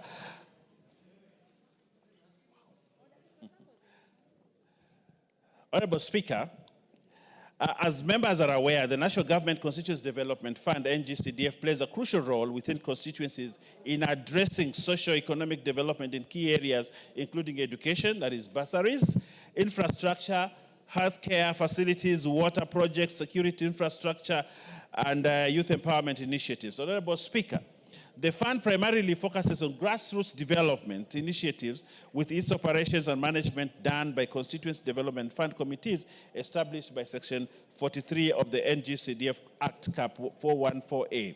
The importance of these committees, Honorable Speaker, cannot be underscored in regards to the project selection, oversight, and ensuring local input and accountability in the management of the project, Honorable Speaker. Honorable Speaker, it is important for this House to note that the mandate of the previous 290 Constituency Development Fund committees have expired, leaving a governance gap in the administration of the NGCDF projects across all constituencies. Honorable Speaker, therefore, there is immediate need to approve and gazette the nominees to ensure continuity in projects, oversight, allocation of funds, and execution of development initiatives within the constituencies. Honorable Speaker, aware that these committees are crucial in the operation of NGCDF at the constituency, I am urging the remaining 119 constituencies to send the proposed names to the board for scrutiny and subsequent submission to the House. Honorable Speaker, you note that 190 constituencies have not presented their committees for approval by this Parliament. So, Honorable Speaker, I want to urge members to ensure that if they have not submitted names for their committees, to do so immediately so that we expedite the process. Honorable Speaker, the processing of these nominees is done by the NGCDF committee, which is yet to be reconstituted. Therefore, the House has been given the responsibility to scrutinize the list of the nominees and approve them in accordance with the provisions of NGCDF Act and our standing order. Honorable Speaker, in conclusion, I wish to urge the House to approve the list of nominees to the National Government Constituency Development Fund committees for the 100 constituencies to prevent disruption in the NCDF operations and to facilitate smooth governance at constituency level. Honorable Speaker, I also want to point that yesterday there were point of orders that were raised on NGCDF management and especially approval of projects, Honorable Speaker, which we urged NGCDF board to ensure that they approve the projects so that as money is disbursed, there is projects to be implemented. And we also noted that constituencies development committees, we have received some money right now, around between 23 and 30 million that has been disbursed. And therefore, we need these committees, and we also need approval and code lists to ensure that there is work being done by NGCDF. I thank you, Honorable Speaker, and I would like to request the Honorable Kimani Chungwa, who is here now, to second. Thank you, Honorable Speaker. I rise to second, Honorable Speaker. As the Deputy Leader has said, these committees enable all the 100 constituency NGCDF committees to start functioning after approval by the House as is required by the law. And I beg to second. I second.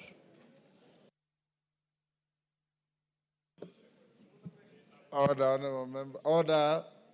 Order, members on their feet. Take your seats. Take your seats.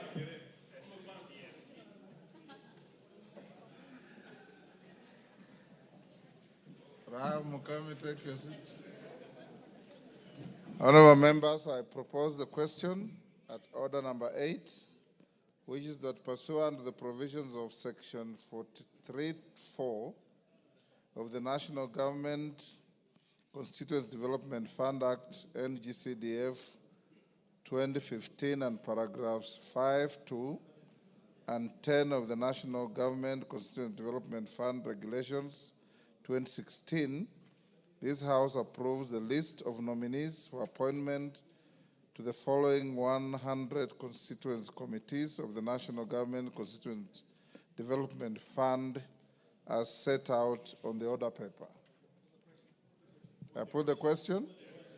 I now put the question, which is that pursuant to the provision of section 43(4) of the National Government Constituency Development Fund Act, NGCDF 2015, and paragraphs 5, 2, and 10 of the National Government Constituency Development Fund Regulations 2016, this House approves the list of nominees for appointment to the following 100 constituency committees of the National Government Constituency Development Fund committees as set out on the order paper.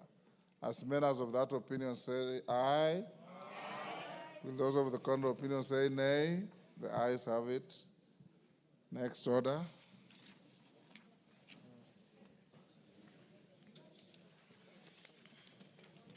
Order number 9. Order number 9, motion, reconstitution of specified committees. Yes. Yeah. Yes.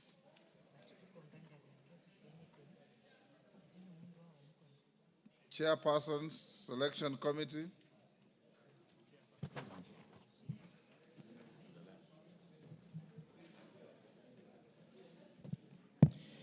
Thank you very much, Honorable Speaker. Honorable Speaker, I beg to move that pursuant to the provisions of Standing Order number 175 and further to the resolutions of the House on 27th October 2022, this House approves the appointment of members to the respective committees of this House, of the House, as specified in the schedule to the supplementary order paper for 5th March 2025 in this afternoon sitting. Honorable Speaker, by the making of the standing order, Honorable Speaker, there are specific committees whose terms came to lapse at the beginning of this session.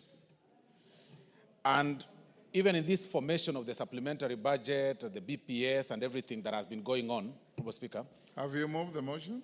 Yes, I have. You haven't? You say, I beg to move the following motion and read it as it is. Have you done so? I have moved, Honorable Speaker. Sorry, I was being talked to by some members. You did. Go ahead. I moved it. Sorry, two members were conversing with the Speaker. Well guided, Honorable Speaker. So, Honorable Speaker, as I was saying, through the making of the standing order, there are some specific committees whose term came to an end at the lapse of the last session. And it really brought a lot of, the committees have not been sitting, of course, for this period. And I must say that the leadership of this House, both the minority and the majority, have burnt midnight oil, Honorable Speaker, to even come up with this list. It may not be pleasing to all sometimes because our officers, Honorable Speaker, have been very busy. We've been approached by honorable members from all quarters, of course, lobbying for specific committees, maybe perhaps out of their expertise or interests or whatever reasons, Honorable Speaker. But I want to say this, that this House is very wealthy of very experienced and rich CVs, Honorable Speaker. This House enjoys people from different fields. We have experienced lawyers here, we have teachers, we have different professions, we have doctors. I mean, it is important that we share such experiences, Honorable Speaker, through these committees, even as we, try to realign our experiences and share ideas, Honorable Speaker. So the formation of these committees, Honorable Speaker, hasn't been very easy. Hasn't been very easy, Honorable Speaker, because there are so many factors to look at when you're coming up with even a single name. When you pull one, you affect the other. There is a question of regional balance. There is a question of gender.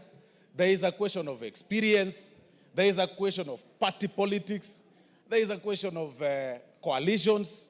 So it hasn't been very easy, Honorable Speaker. And the House leadership has met, if I count, Honorable Speaker, the House leadership has met more than 16 times in coming up with this list that we've seen here. That had we extended by a day, even this list that you see today here would not come here the same as it was yesterday. Because any name that you touch from this angle, it must affect a particular angle. And we did not really look at, when we were coming up, Honorable Speaker, with this list, we didn't look at this, what people could imagine perhaps that,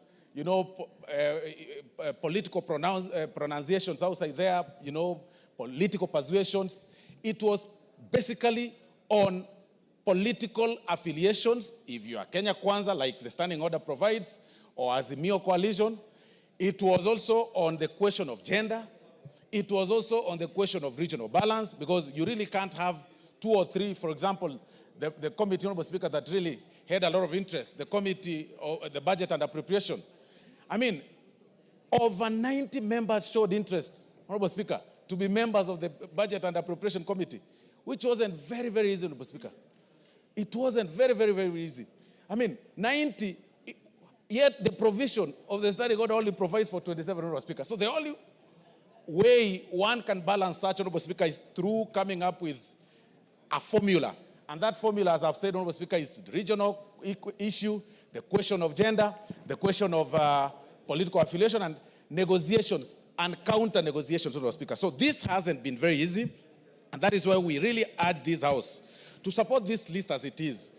But even as we move forward, Honorable Speaker, there has also been a lot of politics as far as the formation is concerned. That perhaps, because by the lapse of these committees and the formations, or somebody wants to be moved as chair from this particular side to the other. So, Honorable Speaker, it hasn't been very easy. And I want to say that it is this House, it is the members that have been selected upon being passed by this House, Honorable Speaker, that will sit down within 7 days and elect their own chairs, Honorable Speaker. Let it never come out there for political reasons that, perhaps the leadership is going to have so-and-so appointed as chair, so-and-so ejected as chair. I mean, those powers are not a preserve of the House leadership, Honorable Speaker. It is the prerogative of the members that sit in those committees to elect the chair that they want, Honorable Speaker, so that people don't use such for politics. If you lose elections in the particular committee that you've been placed, please do not blame particular leaders or bring the issues of politics and political persuasions, which are neither here nor there, Honorable Speaker.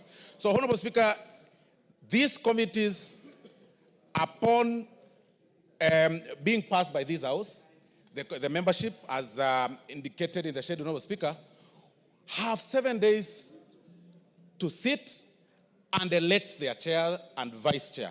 And then they come up with a schedule of their programs. And of course, there are so many urgent matters that needs to be handled. Several matters, Honorable Speaker, all along in the past 2 weeks have been handled by the Liaison Committee. And I'm sure the Liaison Committee has really heard through the chair, your deputy, Honorable Speaker, they've really been very, very busy moving around the corridors to do the work that the particular committees or specific committees ought to have done. And that is why we urge the committees, Honorable Speaker, once they form, they elect their chairs and vice chairs, move with speed. Urgent matters should be handled, should be expedited with speed. The issues of the NGCDF, Honorable Speaker, the issue of budget policy statements, The issues of the supplementary budget, all those other issues, Honorable Speaker, should be handled by these committees once they've been formed. So, Honorable Speaker, I therefore beg to move in the amended form the Committee on Regional Integration, Honorable Speaker, to also include the Honorable Irene Mayaka, who should or who will replace the Honorable Orero Peter Ochieng. That is in the amended form, Honorable Speaker. The Committee on the Regional Integration. It is, in particular, let me check the page, Honorable Speaker.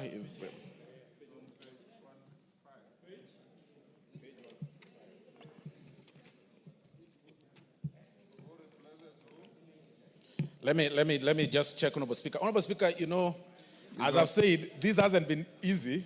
When we were moving this earlier, 165. Yeah, it is actually page 165, Honorable Speaker. Yes. Because when you try to move here, you affect the other one. So I move in the amended form. I had earlier moved as it appeared in the standing order, Honorable Speaker, but I want to move in the amended form that in the Committee on Integration, we include the Honorable Irene Mayaka to replace the Honorable Orero Peter Ochieng in that committee. I move, Honorable Speaker, and I request the most gracious minority whip, the Honorable Millie Odhiambo, to second. There can't be anything out of order. The motion has not been seconded. Irene? Sorry, not Irene, Millie? Thank you, Mr. Speaker. Mr. Speaker, I ask to second this motion. And Mr. Form. Speaker, I wish to indicate... You are seconding as is or in amended form? In amended form, sorry, Mr. Speaker. I wish to second the motion in amended form, Mr. Speaker. And in seconding, Mr. Speaker, I wish to indicate, just as the majority whip has indicated, that there are committees that whose terms have expired mid-term, Mr. Speaker, and therefore were being reconstituted. But, Mr. Speaker, there are also members that have shown different interests in different other committees, and there are also some vacancies that were rising either because a member has passed on or because a member lost the seat. And so, Mr. Speaker, we have done that as well. Mr. Speaker, one of the things I would wish to indicate is that when we are doing this process, I requested our side for members to show interest in different positions. Mr. Speaker, more than 40 members indicated interest in changing committees. And Mr. Speaker, with that in mind, and again, I think the majority whip indicated that most members were interested mainly or primarily in 4 committees, including one committee in which I serve, and I've actually had to let go of the committee. And Mr. Speaker, despite that, you will still find that members are still, some members may not feel like their interests have been met. We just wish to indicate it would have been my wish and my choice that everybody got what they wanted, but unfortunately the positions that are there are not enough. I would also wish to indicate, Mr. Speaker, that members can also borrow from me. Last parliament, I was only in one committee, but I'm here again still serving my 4th term. So sometimes it's not committees that make a difference. It's the work you do in this house, and it's the work you do for your constituents. Mr. Speaker, one of the things that we took into consideration, of course, is the issue of gender, is the issue of regional balance, is the issue of ranking, amongst other factors, Mr. Speaker. But of course, Mr. Speaker, in the process, some of the members may not have got what they wanted. And Mr. Speaker, one of the things that I want to reiterate is the fact that after this process, and we go through elections, Mr. Speaker, there will be a second round of reorganization. So I want to encourage members that have not got the committees that they are interested in to hold on and wait for the second level of reorganization. Otherwise, Mr. Speaker, I do second and thank Honorable Osoro. Thank you, Mr. Speaker. Order, members on their feet. Take your seats. Take your seats.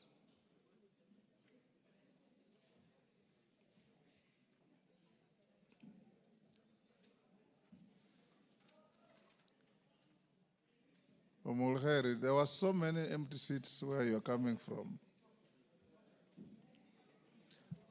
Honorable members, I now propose the question at order number 9, which is that pursuant to the provisions of the Standing Order 175 and further the resolution of the House on 27 October 2022, this House approves the appointment of members to the respective committees of the House as specified in the schedule to the supplementary order paper for 5th March 2025 afternoon sitting, subject to the amendment appearing at page 165 on the Committee on Regional Integration, where at number 16, Irene Mayaka, Honorable, replaces Honorable Orero Peter Ocheng, MP.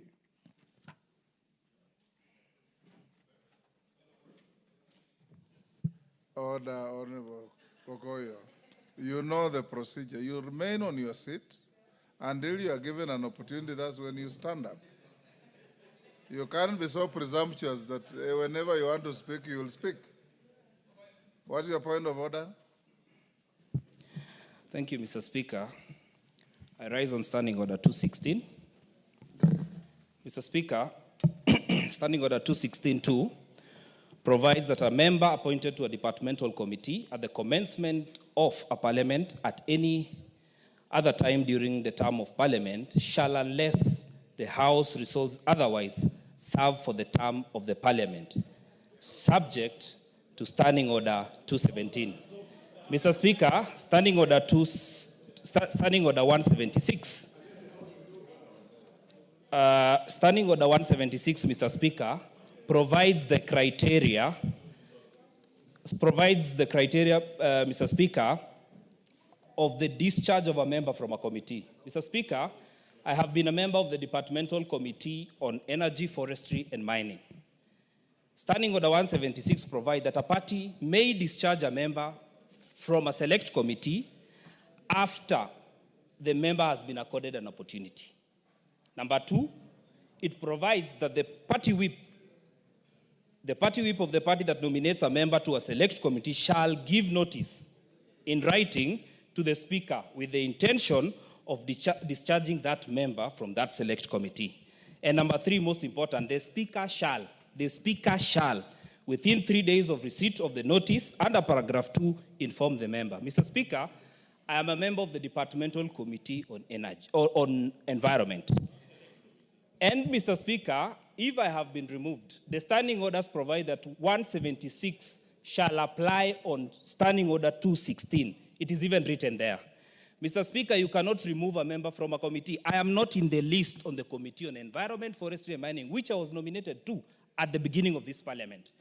Mr. Speaker, even if Osoro, even if Ichungwa does not want me in this committee, you must remove me procedurally. Give me a hearing, notify the Speaker to give me a notice. Mr. Speaker, it will not be in order to continue with whatever is happening here, because it is okay to remove me. It is within the procedure and rules. These standing orders, Mr. Speaker, you are one of the creators of these standing orders. I have used them for the last 12 years. I was a whip of our county assembly, so I know how to use standing orders. You cannot remove me without, I need letters written to me. Accord me a hearing. After according me a hearing, now give notice to the Speaker. The Speaker will tell me within 3 days, you cannot remove me in the morning. I have been a member of this committee and I cannot remove in the manner in which you want to remove me. However powerful you might be, Mr. Speaker, it is not correct. Whatever has been tabled before this House, Mr. Speaker, is kangaroo, it is null and void, it cannot operate because they are standing orders and the procedure and rules of this House, the traditions. When Mheshimiwa Kimani Ichung'wah, when several honorable members were de-whipped from committees, the Honorable Wangwe, who is the immediate former whip, wrote letters to specific members. And apart from that, the communications were done directly to the Speaker. So, Mr. Speaker, I cannot be removed from and the Speaker cannot oversee my removal from a committee, a departmental committee, without me being discharged by my political party. And Mr. Speaker, because you are the Solomon of this House, kindly do not proceed with this motion in the state that it is, and it will be a procedural wrong. This is the making of Kimani Ichung'wa, which cannot work in this assembly. Thank you very much. Majority Leader. Honorable Speaker, the member for Kajiado North is my very good friend. And he served as a member of the County Assembly of Kajiado. And he has clearly read out to us the standing order.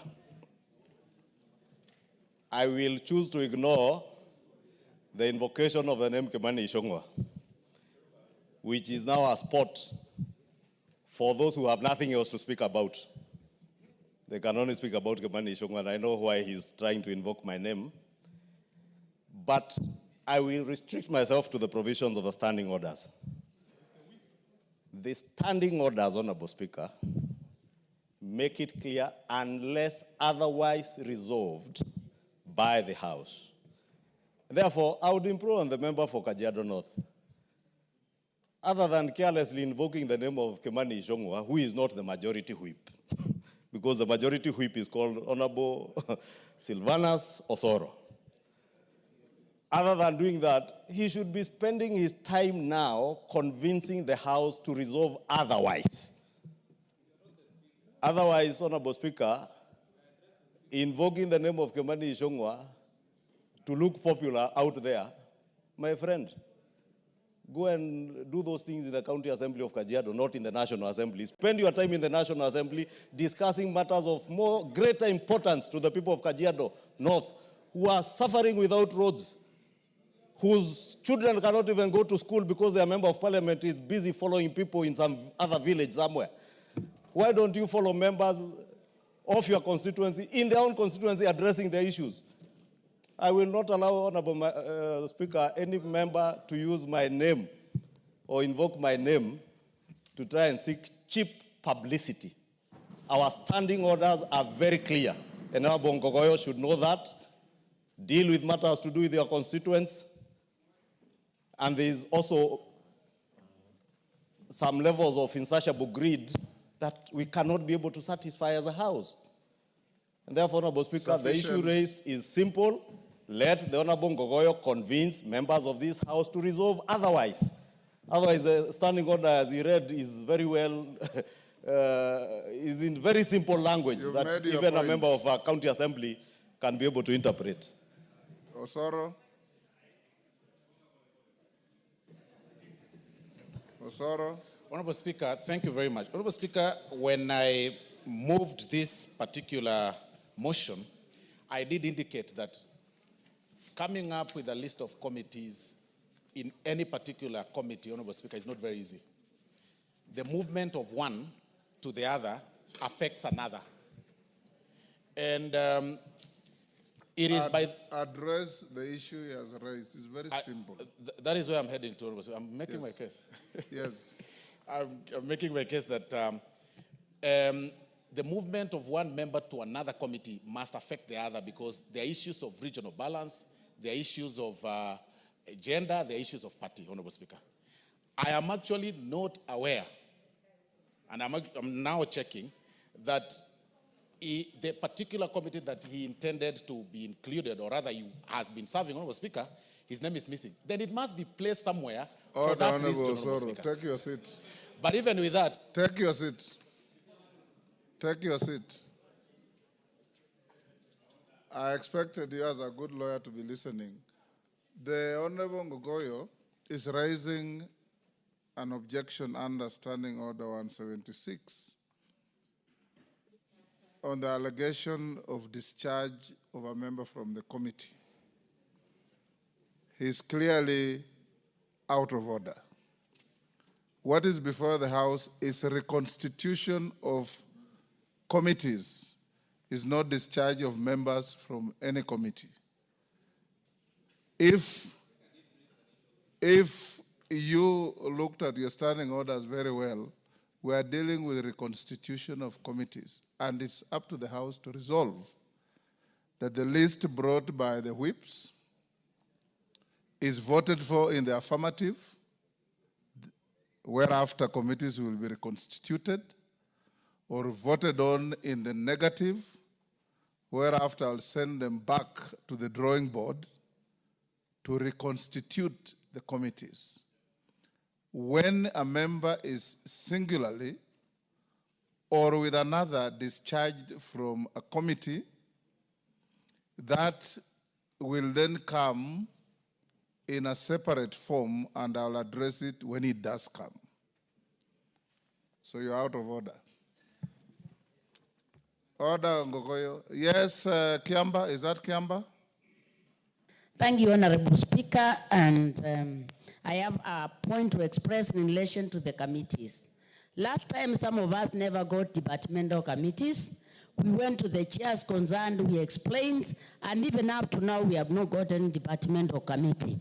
I find this very marginalizing and not even having an altar of accountability. When you take some members as second-class members of parliament, even when we've made official requests and you are maintained, you don't have a substantial departmental committee for 2 consecutive times. I mean, is that with the fairness, what people sat down and really, and even some people are more than 2 departmental committees. I think, Honorable Speaker, I'm not here by accident. I'm here by design, and I'm here representing people who need to hear my voice in areas which matters. So I think that needs to be considered. Thank you, Honorable Speaker. Thank you. Yes, Ondo. Chair, I have keenly Address listened. the Speaker. Yes, Speaker, Yes. I've keenly listened to the sentiment raised by members. I've also keenly listened to presentation by the majority whip. And the Honorable Chair was in the issue Honorable of... Speaker. Sorry, Speaker. Honorable Yes. Speaker, Yes. I just hope and pray that the statement made by the majority whip on the issue of appointment of chairs and vice chairs is a true statement not meant for the public gallery. Honorable Speaker, members of parliament are here by design, having been elected by their people. When they go to those committees, we do hope and pray, Honorable Speaker, that in your wisdom and in your good guidance to this House, do not allow, do not attempt, or do not permit, where issues are raised, allow the members to exercise democratic right, elect their leadership without interference from other quarters. I don't want to believe and trust it has gone unanswered, would have no other interference from any other quarter. Oundo. Thank you, Honorable Speaker. Honorable Oundo, the Speaker has no role in the election of chairs of committees. The dynamics I've been in this space for quite some time. And when you go to committees, you have your vote. You're also subject to your whipping. You are subject to the dynamics of your coalitions, the dynamics in your parties. And I want to encourage you to leave the Speaker out of this, because this is about the various coalitions and parties in the House. Even the point raised by the distinguished member for Kiamba, you are for Kilome or Mboni? Makueni. In the House Business Committee sits your team leader from Wiper Party, who is also the deputy leader of the minority party in the Azimio coalition. And he's satisfied with the composition of the committees. So take the argument that you have proposed back to them and let them listen to you. As it is now, this list was approved by House Business Committee, in which sits all your leadership, majority leader and his whip, minority leader and his whip, and your team leader within the enclave of Wiper. They have passed this in the House Business Committee. Now that the matter has come to the floor, you have only 2 options: to resolve to approve the list or to resolve to reject the list. If you do, then your leaders will go back to the drawing board and readjust and refresh and reflect on why the motion has been negatived. But as it is now, the Speaker cannot sit on appeal here. Just like the good point raised by Honorable Ngogoyo, he's raised a good point in a wrong forum. That issue, Honorable Ngogoyo, is if you have been discharged wrongly from a committee and what is before the House is not a discharge, it's a reconstitution of committees, then I'll listen to you and look at the provisions of Standing Order 176 and give you the due process that you deserve. But as it is now, it is neither here nor there. Yes, Makali Mulu. Yeah, thank you so much, Honorable Speaker. Honorable Speaker, just as you have said, some of us have also been in this space for some time, and I want to say really I'm not complaining. For me, a committee is a committee. And once you are there, you serve. But I think there are some facts, we must put them on record, so that as we go to the future, they will inform this House.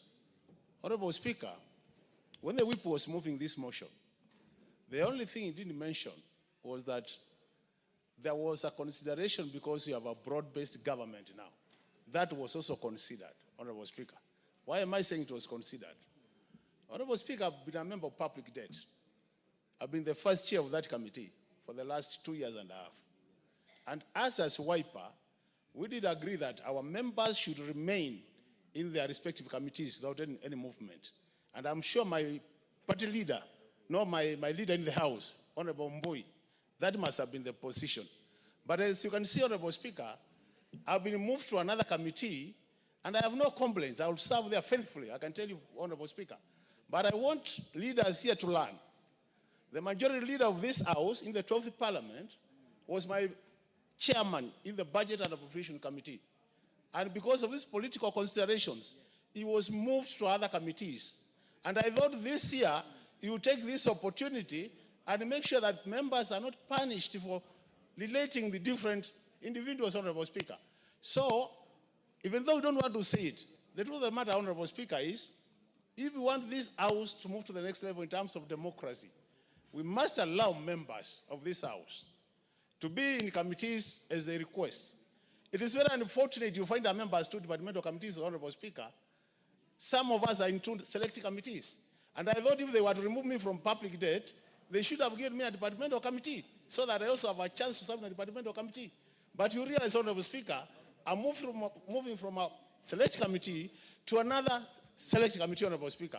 So as I said, I'm not complaining, Honorable Speaker, and I will serve there faithfully, but all said and done, Honorable Speaker.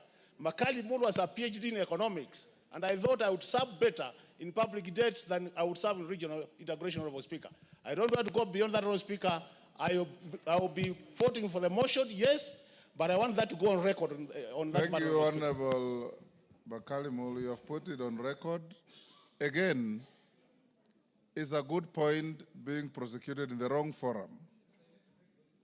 Because that point should be prosecuted in the court of Robert Mbuya and Mili Odhiambo and Junet Mohammed, not before the Speaker. Order, honorable members on their feet, take your seats. Bowen, take your seat. Today you are very, very mobile. What is the problem? Take your seat. The members standing at the back. Honorable members, since all I've been hearing are lamentations and not contributions to the motion, allow me to put the question at order number 9, which is that pursuant to the provisions of Standing Order 175, and further to the resolution of the House on 27 October 2022, this House approves the appointment of members to the respective committees of the House as specified in the schedule to the supplementary order paper for 5th March 2025 afternoon sitting subject to the amendment at page 165, where the Honorable Orero Peter Ocheng MP, appearing at number 16, is replaced by the Honorable Irene Mayaka. As members of that opinion say aye. Aye. Will those of the contrary opinion say nay? Nay. The ayes have it. Honorable members, having passed that, you are obligated in the committees that have been reconstituted to elect leadership, chair and vice chairs, within 7 days. So this must be done on or before Wednesday next week. Tomorrow by 8 in the morning, the clerk is directed to release a schedule of meetings of the various committees so that you can be able to observe that schedule and meet as directed in the rooms directed with the clerk and his team superintending over the election of the leadership of the committees. So be on the lookout for the communication to that, the select committees. Secondly, Honorable Millie Odhiambo was sufficiently clear in her contribution that where there are gaps, order members, that where there are gaps or there are issues to be addressed like the one of Ngogoyo, Makali Mula, and so on, it is work in progress.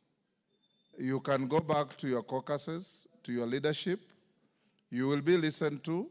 If they find merit in what you raise, then they will be able to discharge one member for another, as in the case of Ngogoyo, or do whatever replacements which they can bring to the notice of the Speaker, and as and when they come, we'll give them due process. So take this as work in progress because these are dynamic processes. From time to time, we lose members to death, to court processes, and so on.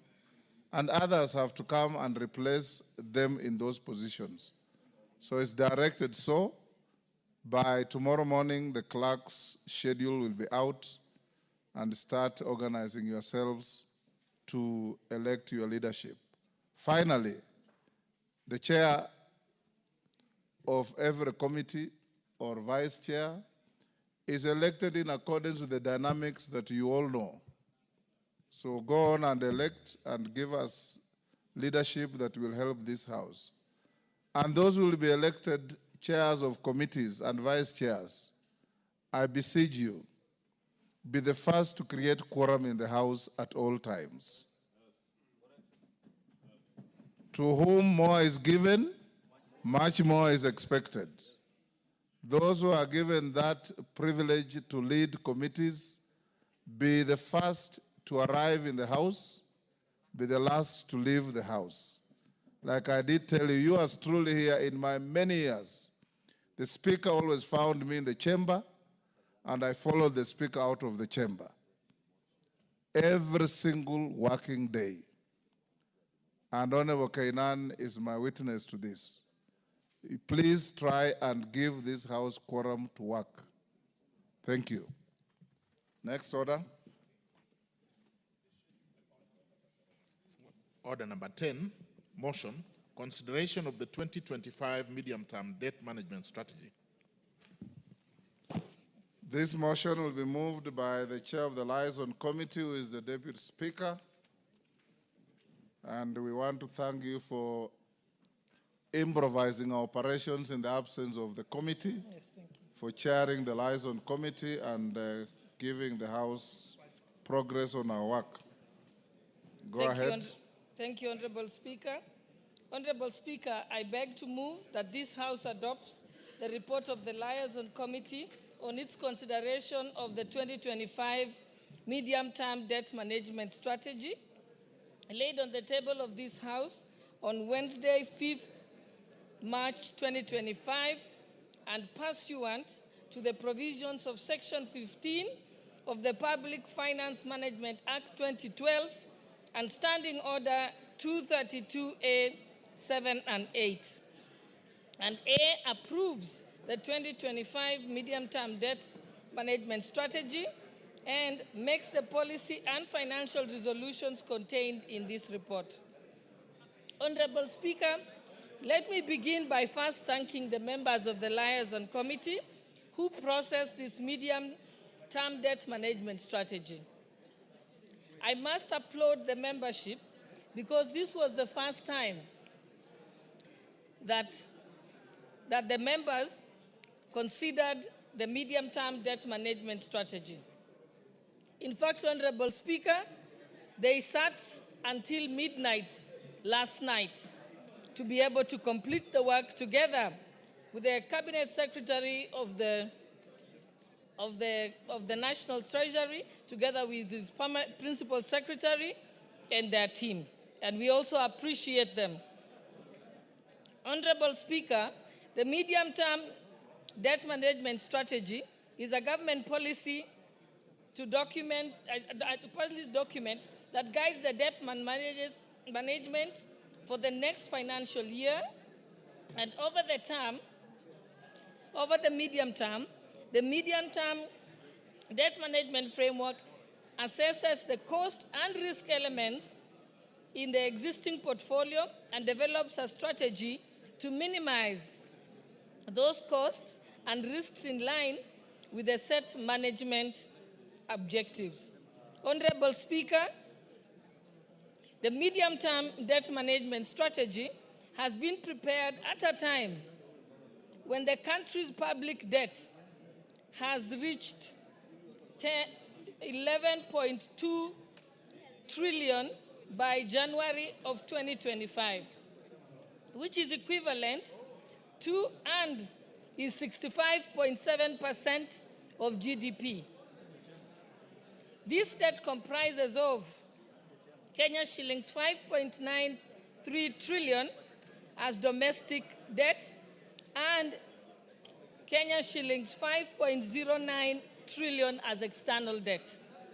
Honorable Speaker, despite the high level of the debt, which stands at the present value of overall public and publicly guaranteed debt at 63% of GDP. As per the latest debt sustainability analysis, this ratio is projected to decline to anchor the debt at 55% of GDP present value terms by 2028.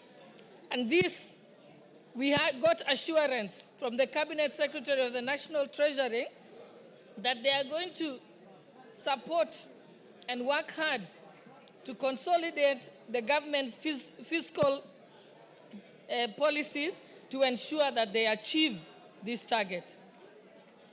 Honorable Speaker, the 2025 debt management strategy aims to optimize access to external concessional borrowing and to undertake liability management to minimize the costs and the risks of our debt portfolio. Order, honorable members. Honorable Speaker. Hold, Deputy Speaker. Honorable members conducting various illegal kamkunjis. Madenge and your group, is that Honorable Madenge? Karemba? You are holding an illegal kamkunji in the chamber. Honorable members, this is a very important motion being moved. I would be expecting dead silence.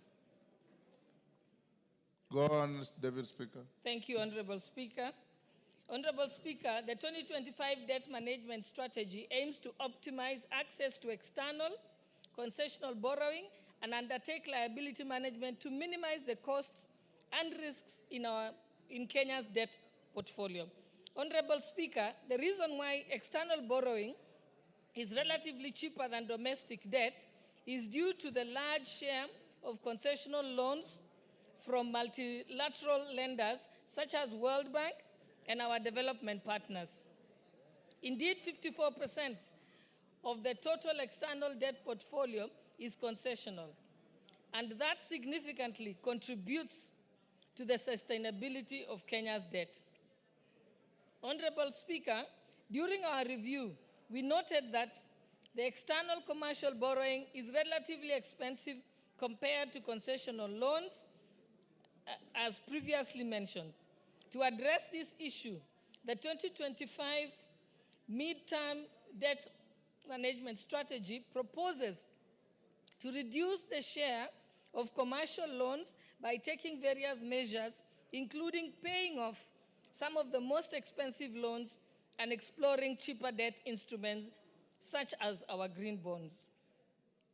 Honorable Speaker, following the review of the 2025 midterm debt strategy, the committee observed that the government will borrow Kenya shillings 831.1 billion, which is equivalent to the fiscal deficit in the 2025 budget policy statement. The amount to be borrowed will be sourced from domestic and external sources at a ratio of 65% and 35% respectively. We were informed by the National Treasury that it is important to have a mix of different types of debt so that you spread your risk from financial shocks. Honorable Speaker, the committee also made the key following recommendations, and which I urge members to support. We had non-financial recommendations and financial recommendations. On the non-financial recommendations that we are requesting the House to support are the following. One, to meet the Public Finance Management Act 2012 threshold of the debt to GDP in present value terms to be at 55% by 2028, the Cabinet Secretary, National Treasury and Economic Planning, should publish quarterly reports detailing progress on the fiscal consolidation as outlined in the 2025 budget policy statement. So, honorable members, what we were assured here is currently the National Treasury is operating at 63%, which is above the requirement of the Public Finance Management Act. But they have undertaken that they will reduce it to the requirement of the PFM Act to 55% by the year 2028. And they seek the support of this House as they take the steps to ensure that that happens.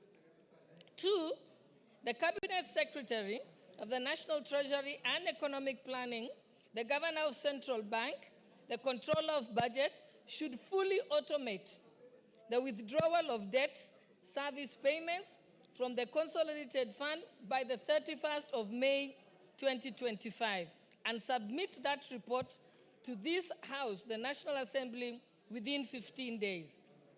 Three, that to strengthen the financial controls and ensure accurate and timely public debt statistics and enhance decision-making for greater transparency and accountability, the National Treasury should integrate the public debt management system with the Integrated Financial Management System, also referred to as IFMIS, by the 31st of May 2025, and again submit this report to the National Assembly within 15 days of implementation. Four, that to mitigate the growing risk of domestic debt and interest payments, and to reduce the tendency of the government borrowing funds held by public entities, the National Treasury should deploy a Treasury single account, also referred to as TSA, for all ministerial departments, parastatals, with public funds by the 1st of July 2025.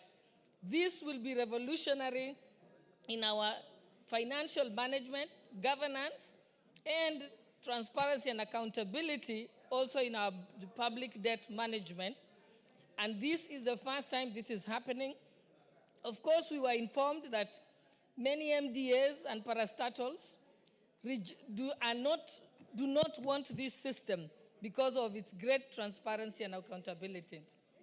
5, we also recommended that to improve the transparency and accountability in anticipated increase in domestic borrowing, the Cabinet Secretary of the National Treasury and Economic Planning should do the following within 60 days. 1, form a working committee to establish the criteria for assessing the effectiveness of utilization of borrowed funds by ministries, departments, and agencies.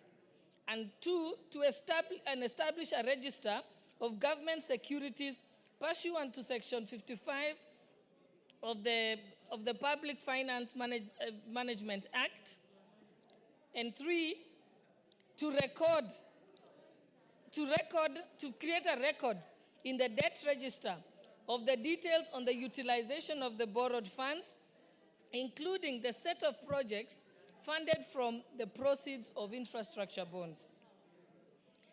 The other recommendation, 6, is that the Cabinet Secretary of the National Treasury and Economic Planning should establish an interagency committee, including representatives from the Central Bank and the Controller of Budget, to review the public debt procurement process, debt utilization, and submit a report to the National Assembly by the 31st of May, 2025.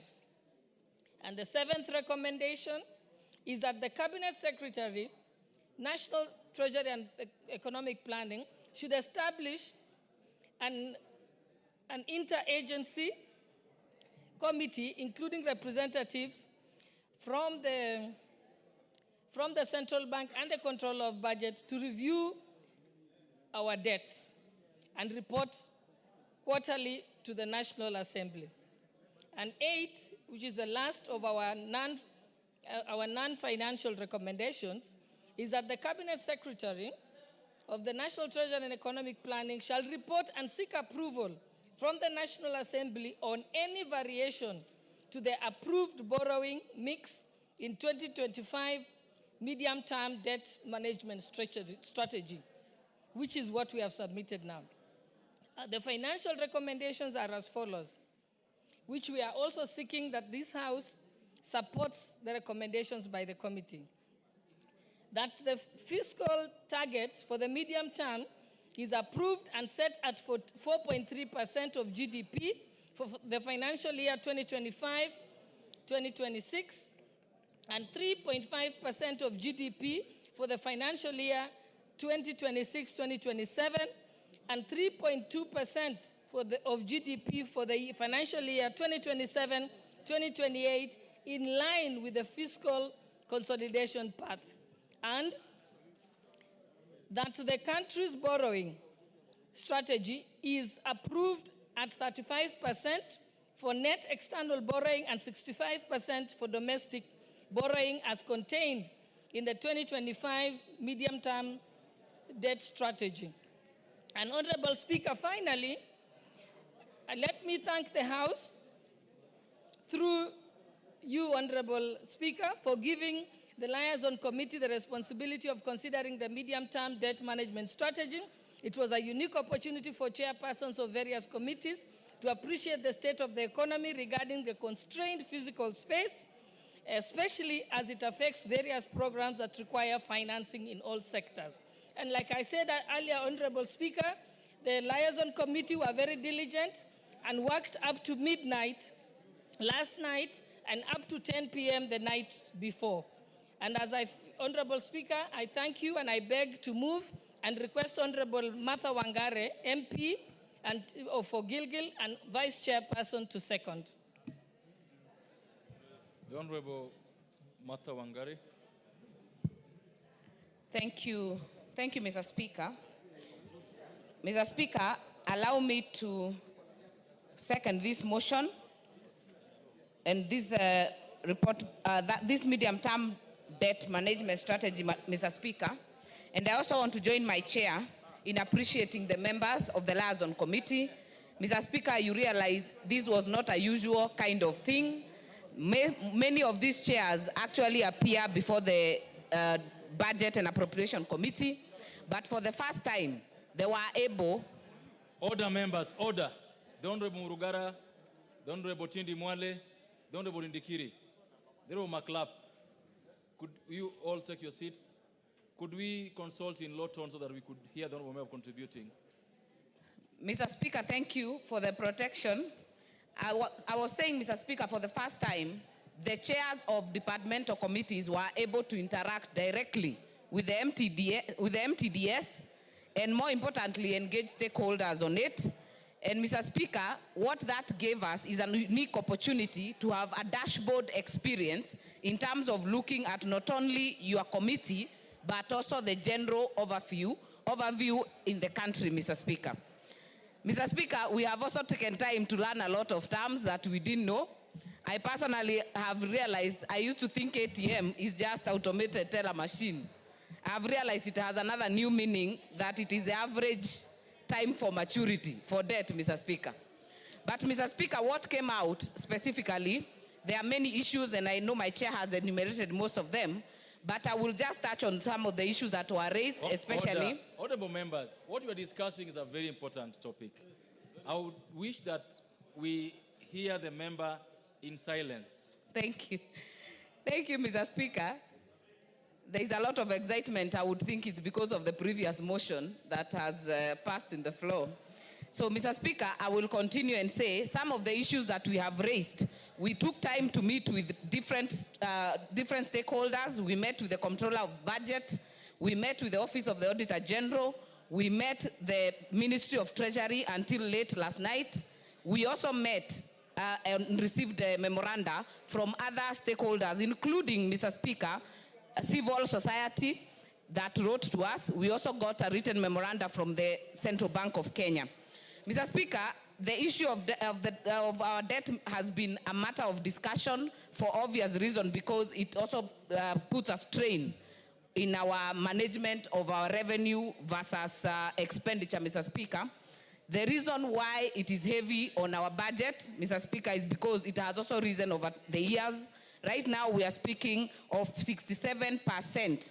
We are speaking of actually 67.5 to the GDP, Mr. Speaker, against a recommendation and something that is actually put in law under PFM Act of 55% plus 5%, but with a date of 2028, Mr. Speaker. So one of the issues that we raised to the Treasury was to ask, what is your timeline in terms of ensuring that our debt is manageable and has come down to the recommended percentage? Mr. Speaker, the CS Treasury was very clear that it has actually been on a declining, and we are now at 65.7, but very soon, and he actually gave by 2028, we should be looking not at 55, but at 53%, Mr. Speaker.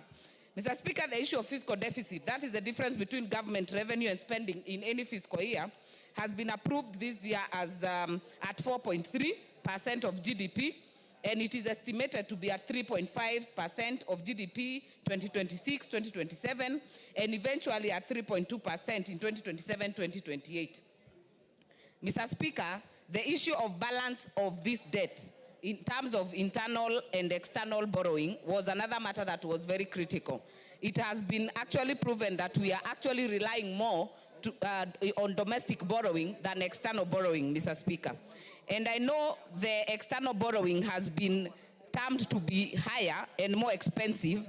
That is why you'll see the rates will be different, Mr. Speaker, because during our review, we were able to realize that the average interest charged on domestic debt is actually 13.2% relative to the interest rate on external debt, which is 3.7%. That's becoming substantially more expensive. But, Mr. Speaker, the reason why external borrowing is relatively cheaper than domestic is also due to the large share of concessional loans from multilateral lenders, Mr. Speaker, such as the World Bank and our development partners. Indeed, Mr. Speaker, 54% of the total external debt portfolio is concessional, and that significantly contributes to the sustainability of the Kenya's debt. The other issues that members raise, Mr. Speaker, is the issue of the right application of debt, Mr. Speaker. What does that mean? What it means, Mr. Speaker, is that there is no single country I have had in the world that does not have debt. But the issue of where does this debt go is what Kenyans and many of our voters are actually keen about.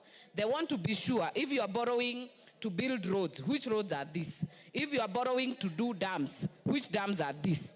And Mr. Speaker, that is why one of the recommendations that we have put to the Treasury is that it should, in the next very few days, Mr. Speaker, form a working committee to assess the effective utilization of these borrowed funds. And this, Mr. Speaker, will be a cross-cutting team by ministries, MDAs, departments, Mr. Speaker, and also the Comptroller of Budget, so that we are able to incorporate how well we are able to monitor these debts, Mr. Speaker. The other recommendation, Mr. Speaker, will be that Treasury will be expected to record in the debt register the details of this utilization, Mr. Speaker. And that interagency team is supposed to do exactly that, Mr. Speaker. Mr. Speaker, by our engagement to the Comptroller of Budget, a very brilliant lady, Mr. Speaker, we were able to find out that some of our neighboring countries are doing very well in terms of managing their debt and even making this information available, Mr. Speaker, because our Constitution and Article 35 actually ensures that you are able to get this information very easily. So it shouldn't be so hard to know how much are we owing to which country and in what terms, Mr. Speaker. And the Comptroller of Budget, Mr. Speaker, in appearing before us, was able to give us a very interesting, in fact, she had just come from Tanzania, and she told us that in the United Republic of Tanzania, it was observed that the country has implemented an advanced and fully functional automated debt management systems integrated with cash management system. Mr. Speaker, I think sometimes as a country we get jittery in terms of getting efficiency, because I think we have the brains, we have the know-how, and we know what to do, Mr. Speaker. That we should have an automated debt management integrated together with IFMIS, Mr. Speaker. This shouldn't be so hard to ensure efficiency and to ensure that we are able to move properly so that we can account for our debt shilling by shilling. Mr. Speaker, the other issue that she told the committee is that Tanzania has also achieved a single treasury account. And Mr. Speaker, what a single treasury account means, it means that you are able to track the monies better instead of having multiple accounts across the place, Mr. Speaker. And Mr. Speaker, I know there has been debate, especially on the 222, that is the e-citizen, Mr. Speaker, and the one pay bill that is for government, Mr. Speaker. But that, Mr. Speaker, is a medium. It is not the account. The issue would have to one single treasury account, then we'll be able to track our monies and be able to see exactly where our debt is going. Mr. Speaker, I know time is limited and I see my light is on, but I would like to also appreciate our Parliamentary Budget Office, Mr. One more minute. Yes, just to wind up. Our PBO, Mr. Speaker, that is Parliamentary Budget Office, is quite key. And Mr. Speaker, even when we were doing these appearances, we were able to get staff members from Treasury, from the Parliament of Zimbabwe, actually benchmarking to find out how we do it, Mr. Speaker. So I want to appreciate all the teams, and Mr. Speaker, appreciate these members that sat long hours to ensure that we are here today. So, Mr. Speaker, thank you for the additional time. I second. Thank you. Honorable members, I now do propose the question that this House adopt the report of the Liaison Committee on its consideration of the 2025 medium-term debt management strategy laid on the table of the House on Wednesday, the 5th March 2025, and pursuant to the provisions of Section 15.4 of the Public Finance Management Act 2012, and Standing Order number 232A, paragraph 7 and 8, A, approves the 2025 medium-term debt management strategy, and B, makes the policy and financial resolutions contained in the schedule to the order paper.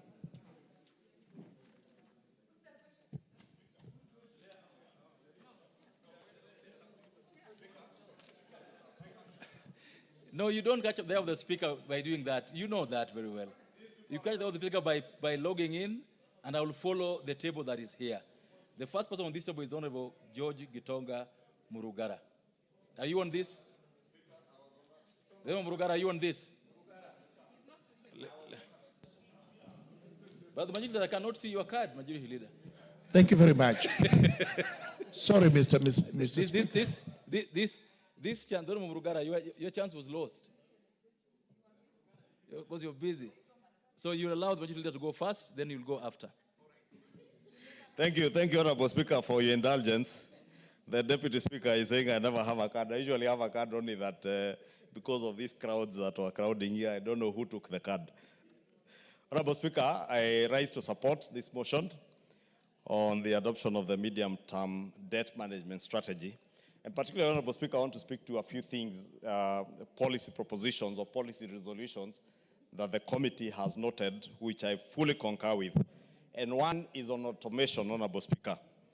And if you look at some of the policy resolutions, they say that the Cabinet Secretary from the National Treasury, the Governor Central Bank, and the Controller of Budget should fully automate the withdrawal of debt service payments from the Consolidated Fund by the 31st of May this year and submit a report to the National Assembly. Honorable Speaker, I want to support that because part of the problems why we cannot get accurate data on our debt indebtedness as a country is because we have not fully automated our debt management processes. Therefore, if you look at that together with the other proposal there, that in order to strengthen financial controls, we ensure accurate and timely debt management statistics and enhance decision-making for greater transparency and accountability. And again, they're asking that the National Treasury must or should integrate the public debt management system with the IFMI system, or the Integrated Financial Management System, again by 31st of May this year, and submit a report to the National Assembly within 15 days after the integration of the two systems. Honorable Speaker, it's become customary for this House to pass policy resolutions for enactment or for implementation by the National Treasury, and most of which they tend to ignore. And I want to tell them, Honorable Speaker, from these policy resolutions, there is reason and need to automate all our systems. And the integration of the IFMI system and the debt management system is critical in ensuring that we have accurate, timely data on our total indebtedness as a country.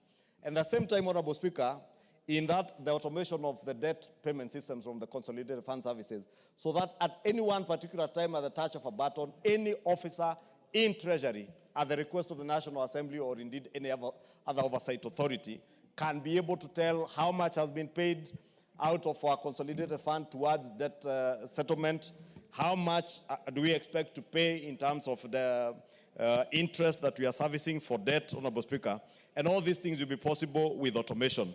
Honorable Speaker, the third thing that I want to speak to is a question of the single treasury account.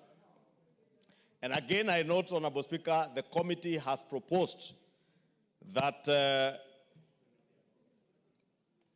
in order to mitigate the growing risk of domestic debt interest payments and to reduce the tendency of the government borrowing funds held by public entities, the National Treasury should deploy the single treasury account for all MDAs, parastatals, and public funds by 1st of July 2025.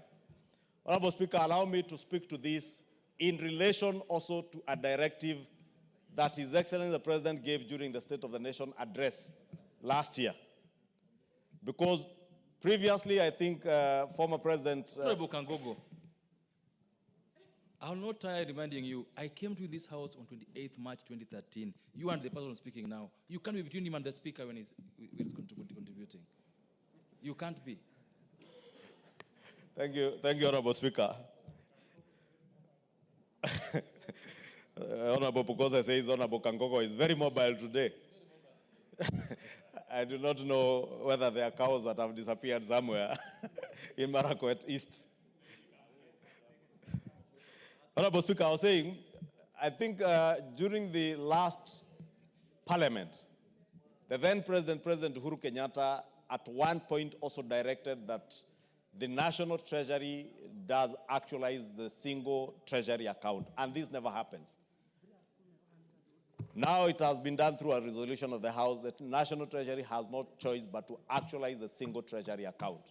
Honorable Speaker, His Excellency the President was saying during the State of the Nation address, directed that by the 30th of April this year, the question of public procurement must be sorted out through e-procurement and ensuring that e-procurement goes of the interruptions. Thank you, Honorable Speaker. 1 minute for the interruptions. I was saying that directive by the President has about another 1.5 months to go. The National Treasury must also, in line with the directive by the President, ensure that e-procurement becomes a reality at the end of this first quarter. And by the time the National Treasury is bringing their annual estimates at the 31st or 30th or thereabout of April, they must also report to the House whether they have made the e-procurement a reality, as they report by May 31st on the automation of the IFMI system and the debt management system, Honorable Speaker, and also the single treasury account, because if there is a place that has become an avenue for corruption, is the question of funds being held by MDAs, ministries, and state agencies going to solicit for bribes, Honorable Speaker, so that they can bank in particular banks. And that is where you find many MDAs, you find them queuing, bank managers queuing in state departments and parastatals. Many parastatals are holding huge amounts of money, Honorable Speaker, in bank accounts, earning small interest. And the same money then is given to government in terms of domestic public debt. There is no reason why we should be borrowing. Government should be borrowing its own money, and we must ensure that the single National Treasury account becomes a reality, so that even when we borrow money, Honorable Speaker, we are not borrowing our own money. There is absolutely no reason why an MDA should bank in a commercial bank an interest of 4-5%, then we go back as government and borrow the same money from the market at 11-12%, Honorable Speaker. It is not right, and we must ensure it does not happen. And I say this, I hope the Cabinet Secretary of the National Treasury, the Honorable John Buddy, who is a former member of the Budget and Appropriations Committee and a former member of this House, is listening to me, and the PS Kipto. They must actualize the single treasury account. The automation that the House is resolving through these policy resolutions must not just be talk and resolutions here, they must be actualized. And may I remind them, as the President directed, by the end of the first quarter, we expect to see e-procurement in place, as was directed during the State of the Nation address. I beg to support. No, before you sit, what will happen to them if they don't do it? Because this is not the first time we have this single account. What will happen to them if they don't do it? Honorable Speaker, it is not up to me to say what will happen to them if they do not do. But if the appointing authority has publicly pronounced himself, no. This is now going to be a House and resolution. the House resolutions, Yes. Honorable Speaker, are in writing. These resolutions are given to the National Treasury upon approval by the House. When they receive them, they will know they can start counting days to the 31st of May and July for the actualization of the single treasury account. If they do not do it, then they will know that we have teeth to bite. Those who have refused and threatened members of parliament by the roadsides have seen what happens. Rugara, now you can have your chance. Thank you. Thank you very much, Mr. Speaker.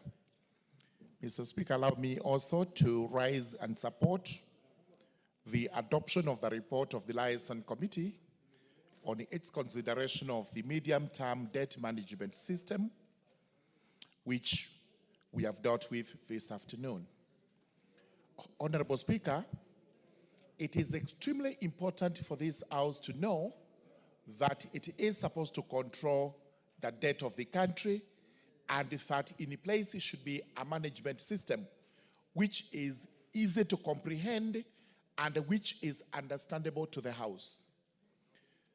The problem we have in the country is that many people think we borrow money, we do not account for it, much of it is looted, as a result of which everybody, including those who are not born, are debt-ridden.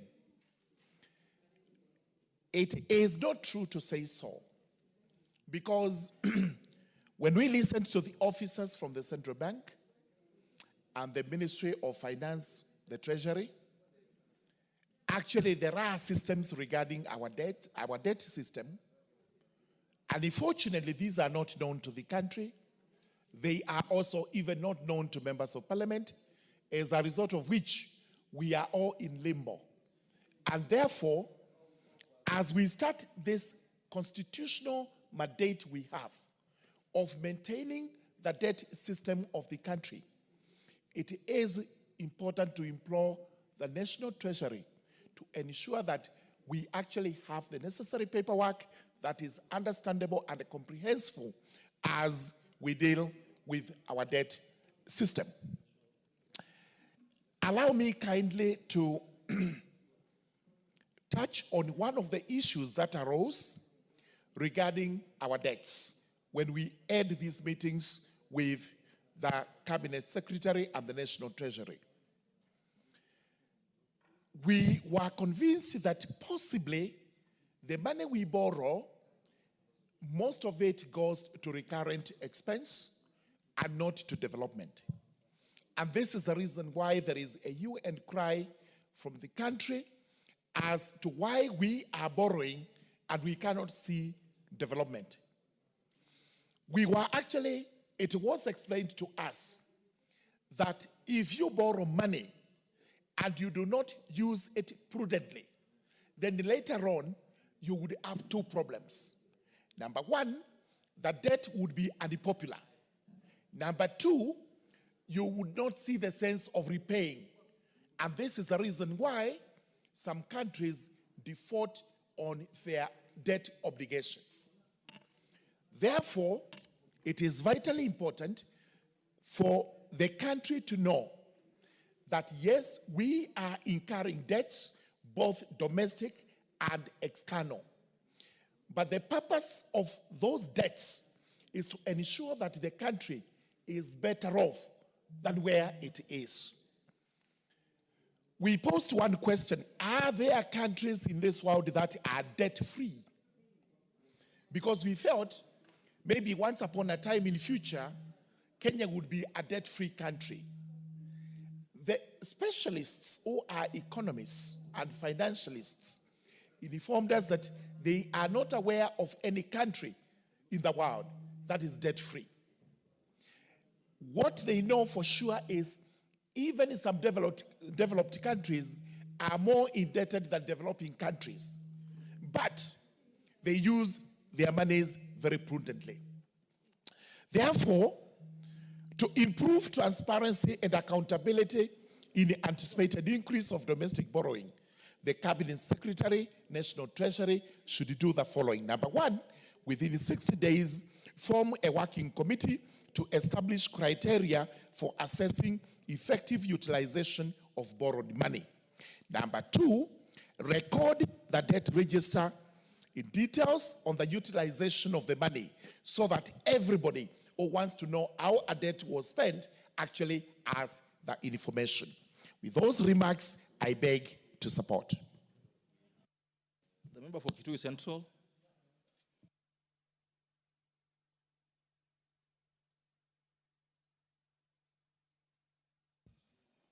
Yeah, thank you so much, Honorable Speaker. Honorable Speaker, on the onset, I want to start by thanking the Liaison Committee for a job well done. Honorable Speaker, it is always not easy to go through the medium-term debt strategy and come up with recommendations. So I've looked at the report, Honorable Speaker, and it really brings out very important issues in terms of managing our public debt. I would really want to focus on about 3 issues, Honorable Speaker, which have been captured in the report. The first one, Honorable Speaker, is the issue of the ratio being above 55, as approved by this House.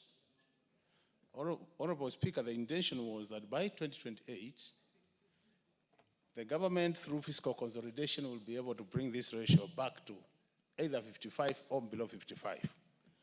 But the way things are, Honorable Speaker, I can say without any fear of contradiction that if we don't change our attitude, the way we spend our money as a country, we'll never be below 55, Honorable Speaker.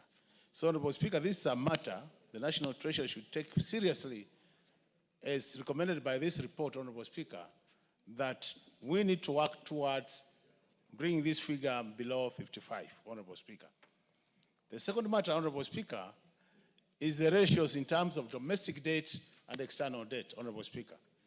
Honorable Speaker, the proposed ratio now is that external debt, Honorable Speaker, 65%, external debt 35%, domestic 65, external 65%, 35%, Honorable Speaker. Honorable Speaker, if you look at the statistics in terms of our debt repayment, and more so interest repayment, Honorable Speaker, you realize that the total interest paid per year, and the annual total interest paid, Honorable Speaker, even though the domestic debt is about 51% and external is in total about 49%, in terms of interest payment, Honorable Speaker, 70% of the total interest payment goes to domestic debt, while 30% goes to external debt. In simple terms, we are saying domestic debt is very expensive, Honorable Speaker. And if domestic debt is expensive, Honorable Speaker, the way forward to help this country would be to go slow on domestic debt and increase external debt. We know the challenges the country is facing accessing external debt, Honorable Speaker, but I think it is the responsibility of the Kenya Kwanza government through Treasury to make sure that they do what it takes to reduce domestic borrowing and borrow more from external, Honorable Speaker. In that case, we'll be helping the country. The third point, Honorable Speaker, is the issue of the single treasury account, Honorable Speaker. This has become a song in this republic. In this House, Honorable Speaker, if you remember, me and you, we have served in the Budget Committee for a long time. This is a matter we have been talking for over 10 years, the issue of the single treasury account. I always wonder, why can't we implement this recommendation that we make we make operational the issue of the single treasury account? I see a recommendation talks about by July 1st, 2025. How I wish, Honorable Speaker, this time, this House will enforce that recommendation so that come 1st July 2025, Honorable Speaker, we'll be talking about a single treasury account. There are so many benefits which accrue to that account, Honorable Speaker, and this country will benefit more and in a big way if we went that direction. The last one, Honorable Speaker, is the issue of digitization of our public debt. Honorable Speaker, the other day you saw in the papers that this country has been operating a manual system. Kenya, we pride ourselves to be the regional leader. You have heard the stories about Tanzania, the stories about Uganda. Our neighbors are doing better in terms of managing public debt. And the reason why they have gone digitally, Honorable Speaker, is to reduce issues of corruption. The more we remain on manual system, Honorable Speaker, the more we open wide doors for corruption. How I wish this matter is taken seriously and we move our public debt management to a digital system other than a manual system. With this many remarks, Honorable Speaker, I support this report. The Honorable Mutunga. Honorable Speaker, thank you very much for the opportunity to add my voice to this very important debate in support of the adoption of the Liaison Committee report on the medium-term debt management strategy for 2025-2026. Honorable Speaker, borrowing is a necessity and is not a bad idea, as many have spoken to it. And Honorable Speaker, rarely will you find countries that do not borrow, and even individuals who do not borrow don't grow very fast. So borrowing is really not a bad thing.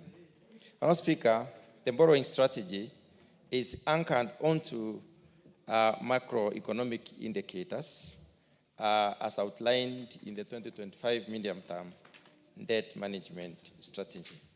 The strategy, Honorable Speaker, is backed by stable inflation rates. Kenya is experiencing about the lowest inflation rates since so many years ago, less more than 10 years ago.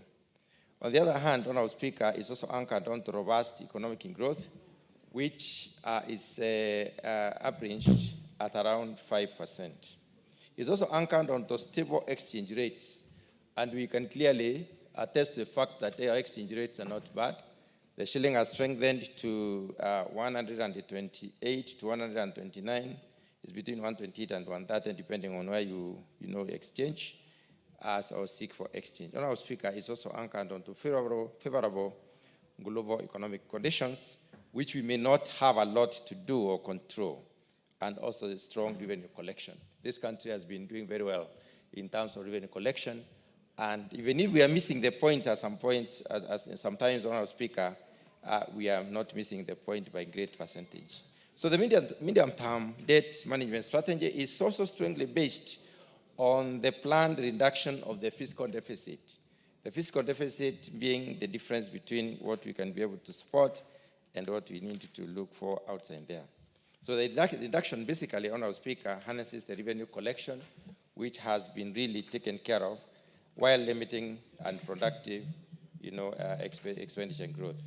Let me very briefly, Honorable Speaker, talk to the fact that this year, or rather the 2025-2026 medium-term debt management strategy proposes that Kenya will borrow 831 billion shillings, which is the deficit between the total that you can collect and our budget, as it were. So the total projected borrowing, Honorable Speaker, at the local level, or rather local level borrowing or domestic borrowing, is projected to be at 65%. Yes, indeed, Honorable Speaker, many of us have spoken to this particular fact. It is expensive to borrow locally, but if you look at the medium-term proposals or projection, Honorable Speaker, it is projecting that Kenya will be supported, rather will be borrowing about 45% externally, which brings down our borrowing to 55%, and that is within the acceptable limits. Honorable Speaker, that reduction is key because it will also come up with a lot of reduction in costs.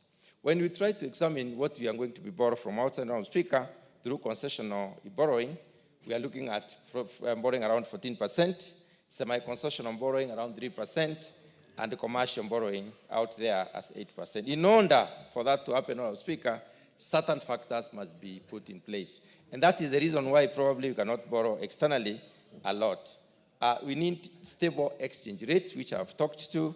Macro fiscal variables that influence international credit must also be in favor, which will allow Kenya, therefore, to access external debts, Honorable Speaker, at acceptable rates. The better our credit rating is, the more cheaper, the more we can be preferred as a destination, and then the more we can probably, the bargain. The medium-term debt management strategy, Honorable Speaker, take into account several challenges which I would like to highlight. One of them, the sovereign credit rating.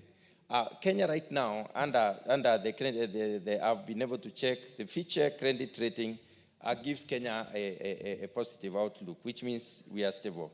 The other one is the external factors out, which basically control such as market volatility, and this has an influence on the timing and the cost of the debt operations themselves.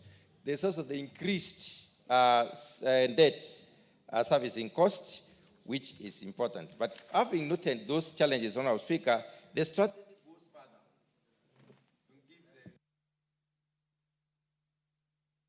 I'll give you 30 seconds. You don't have the whole. Just to highlight.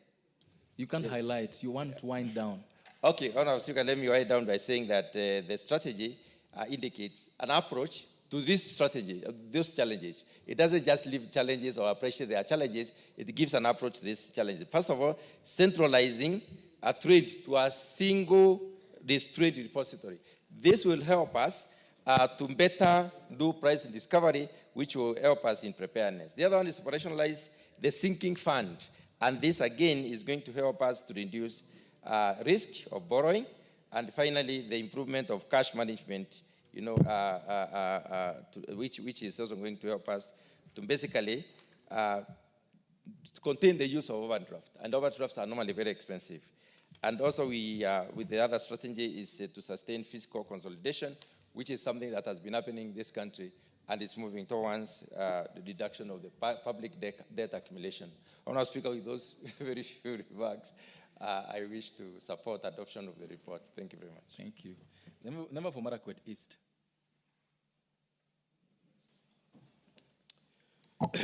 Thank you, Mr. Speaker. Mr. Speaker, I want to say I'm a member of the Liaisons Committee, and we had a long discussion with the Treasury on this issue of a medium-term debt management strategy, which is a global practice, Honorable Speaker, on how governments manages their debts. And Mr. Speaker, the debt management in Kenya, for a while, it's been kind of very secretive from the public. And in fact, even many members of this House don't understand how it is being carried out there in Treasury. Mr. Speaker, what we observed is that the country states at this point is at 11.2 trillion, which is equivalent to 65.7% of our GDP, which is way above, it's almost 10% over and above what this House approved, Honorable Speaker. Mr. Speaker, I want to highlight some few issues out of that, what the Treasury presented. That the Treasury, they are going to borrow close to 832 billion Kenya shillings. That is to close the deficit for the financial year 2025-2026. They are going to do it in foreign and local debts, Honorable Speaker, in terms of 65% from the local and about 35% from the domestic foreign. Mr. Speaker, there is one issue which came out very clearly. That one, as a country, compared to other jurisdictions like in Tanzania and even in Uganda, number one, as a country, we don't have a debt committee as a country. You will find that our debt is just managed by some few individuals in Treasury. And we told Treasury yesterday there is need for the Treasury, the Central Bank, the Office of Controller of Budget. They must have a team, together with the Office of the Attorney General of Kenya. They must have a team which can manage our debts as a country. And number two, the Honorable Speaker, on the debt procurement. This is money we are borrowing. They must be subjected to a procurement process like any other procurement in the country. We have seen that we have a debt of 832, Honorable Speaker. Let Treasury go out and advertise through a public participation. They need to do a public participation and then procure in an open process. So that when we are saying that we are getting from our local banks, KCB, Equity, and this one, at what rate are we getting? Not that just some few individuals may be looking themselves in a room somewhere in Treasury and agree with some CEOs on how this borrowing is going to be done. Number two, the Honorable Speaker, we are saying that we need to digitize the whole debt management system. We have a very robust system, which is the IFMIS system, Honorable Speaker. The IFMIS system is running as a single government payment system, but it is not integrated with the government payroll system. It is not integrated with the government pensions system. It is not integrated with the procurement system. So we want to see, because this is the one single payment entry, we want to see that the government payroll system is integrated with IFMIS so that to do away with the cost workers.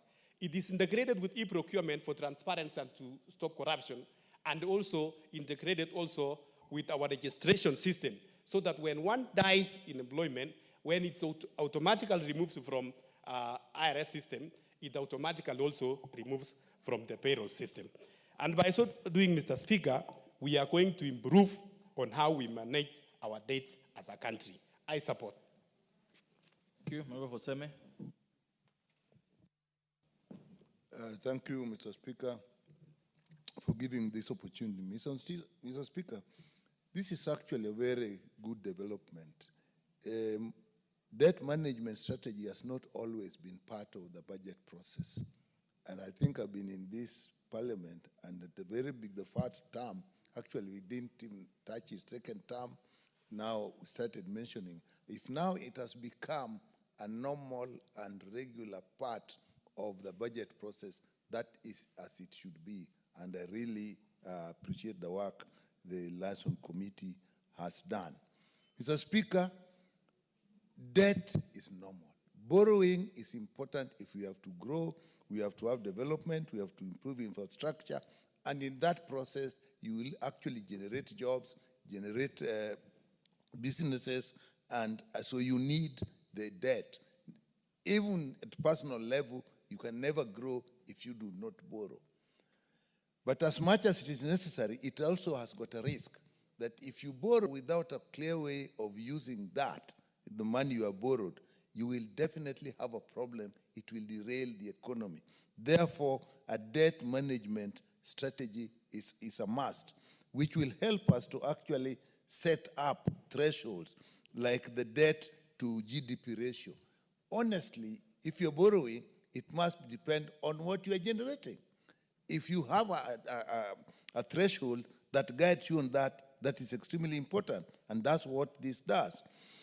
Mr. Speaker, if you have issues like fiscal deficit to GDP, when you are doing the budget, the gap between what we have and what we want must be related to what we can generate.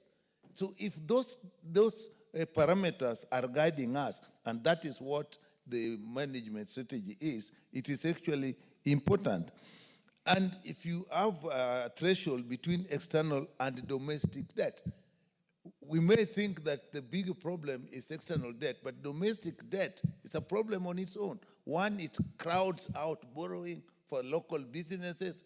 Two, the interests are more expensive. So in the end, it hurts you. So if you have a clear criteria that we do not go beyond this ratio, I think for that, I think we should have this. And now I like the recommendations that actually have come out here, that the automated debt management system. I mean, if you have an automated system, Mr. Speaker, it will definitely reduce graft. It also reduces discretion, because without an automated system, people use their own discretion. People use their own whims. But if you have an automated system, it actually checks them. They have to go against it. And once that is done, somebody will pick it. So having automated system is extremely important. And then if you have this automated system of managing your debt, you have to link it with how you are using the money. So if you have an automated financial management system, like IFMIS that we have, you link it with all aspects of financial expenditure. You link it to the procurement. You link it to human resource. And now you even link it to debt. It is easier at that point to get things done properly. And Mr. Speaker, I like the recommendation of having Treasury single account.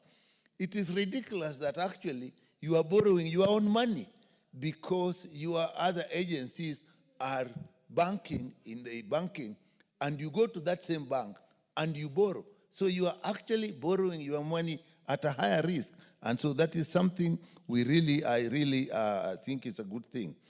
And if we develop, we also establish criteria as recommended here of assessing effective utilization of the borrowed money. That is as it should be. So with that, Mr. Speaker, I support this, and I recommend the committee for coming with this, and it's something which may be part and parcel of our budget process. Thank you. Thank you. For Yatta. Thank you, Mr. Speaker, for allowing me to contribute to the report from the Committee of Liaison. Mr. Speaker, borrowing is not a problem, but the problem is you borrow money and you waste the money. Mr. Speaker, we need to cut wastages and we need to cut theft. Mr. Speaker, Gen Z talked of austerity measures, Mr. Speaker.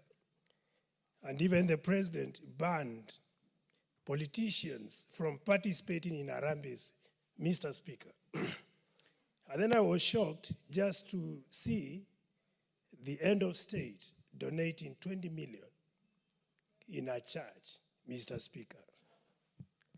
And you know very well, being the head of state, we respect him. But it's important. No, because what is out of order?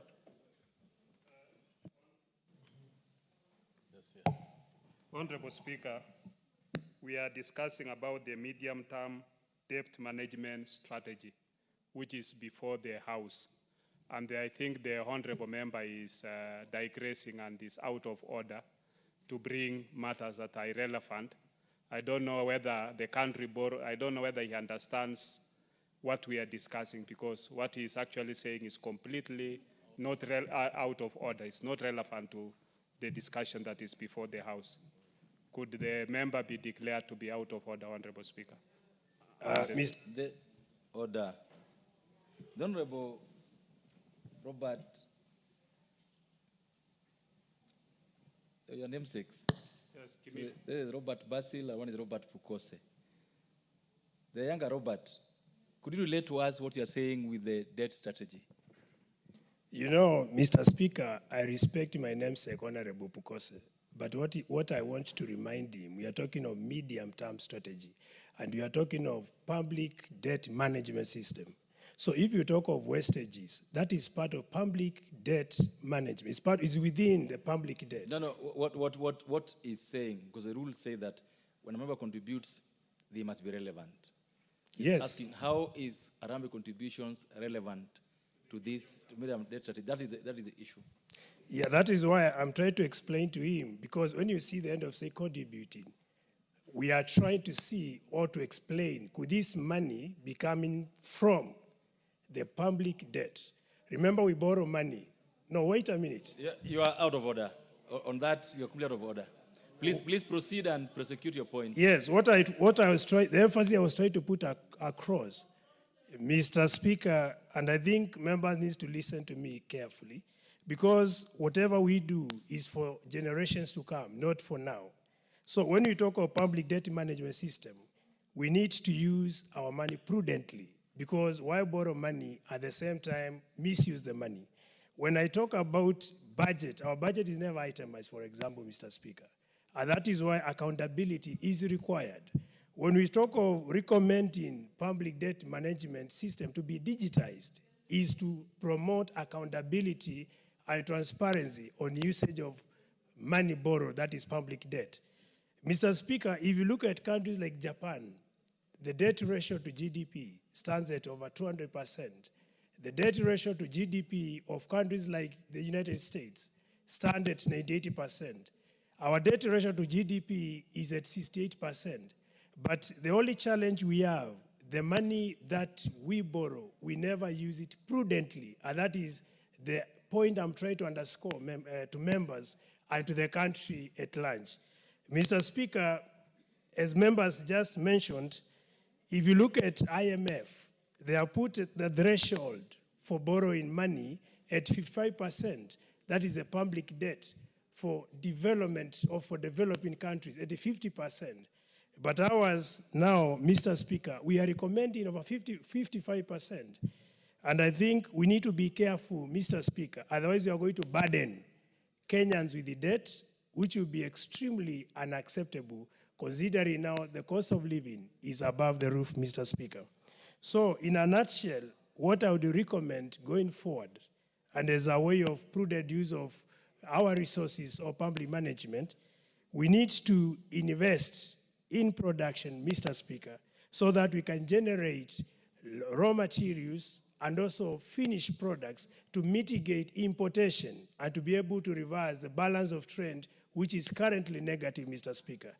Importantly, Mr. Speaker, we need to have, a proper system within Treasury, like having one account within Treasury, so that we see no loopholes where our resources could actually disappear and cause to increased debt where the money is not accounted for, and the Kenyans continue to feel the pinch, Mr. Speaker. So it's not that I'm trying to attack or dilute the discussion by making references to some of the accusations or where Kenyans would be agitated and say, for example, their resources is not prudently being used. And that is the reason why even these austerity measures were called for by the agencies, Mr. Speaker. So with that, I submit, Mr. Speaker. Thank you. Member for Baringo.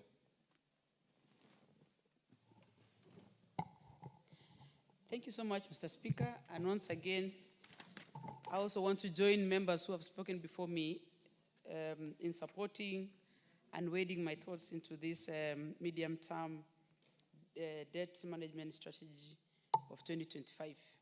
Mr. Speaker, this report has come at a very good time, considering that within the period of our elections and now, we are right in the middle of the term. And this, as a report shows the growth that we have so far undertaken through our economy. And the debt, like most members have said, borrowing is not a problem. But the problem is, where do you put the money after borrowing? Because automatically you will end up, pushing yourself and making sure that you're paid back the money you borrowed. In Kenya today, we are grappling on many things, many vices that contribute to wastages, embezzlement of public funds because of lack of proper infrastructures and proper ways of making sure this money is taken care of. And people who handle money, Mr. Speaker, in this case is Treasury, which the report is suggesting that they must, by all means, make sure that they have this single,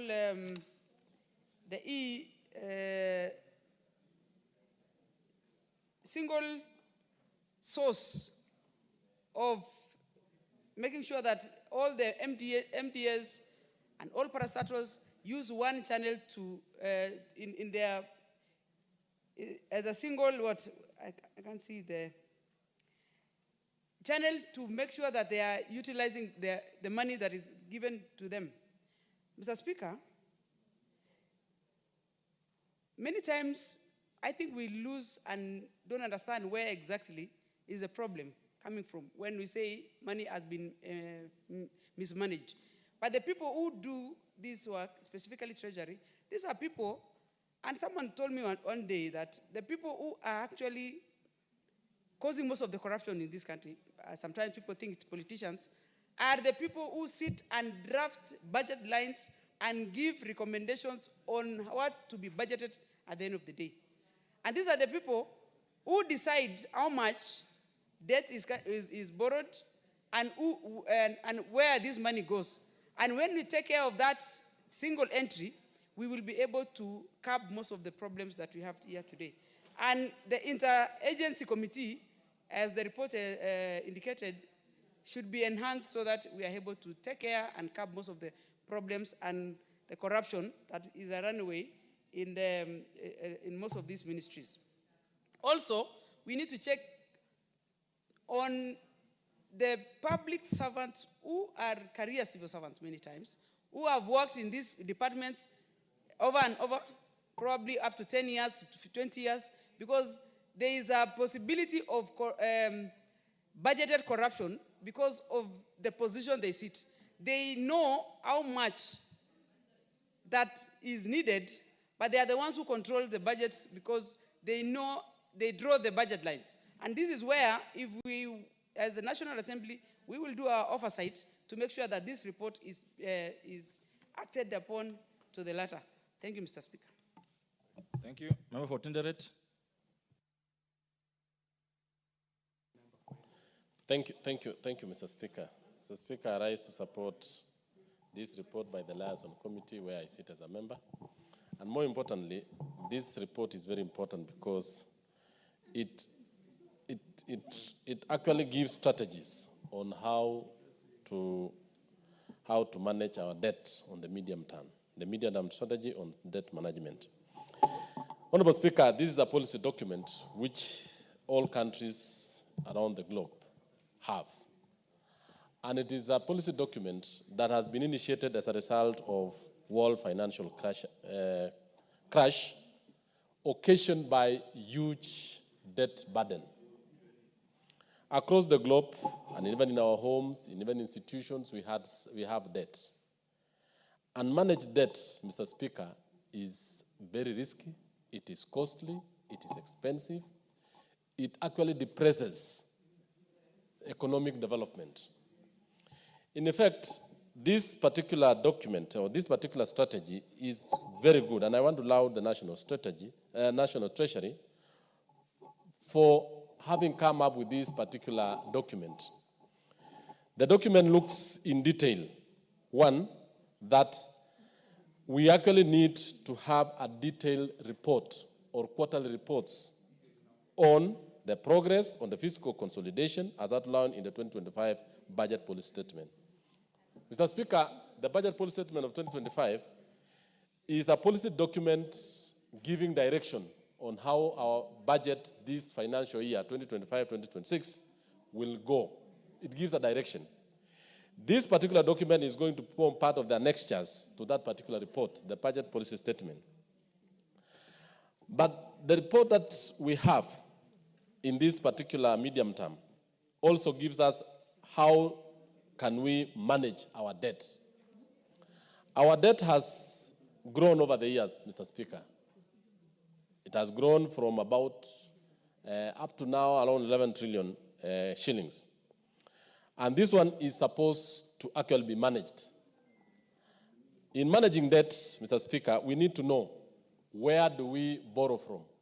If we borrow externally, it means the pool of monies is large, and therefore the loans are going to be cheaper.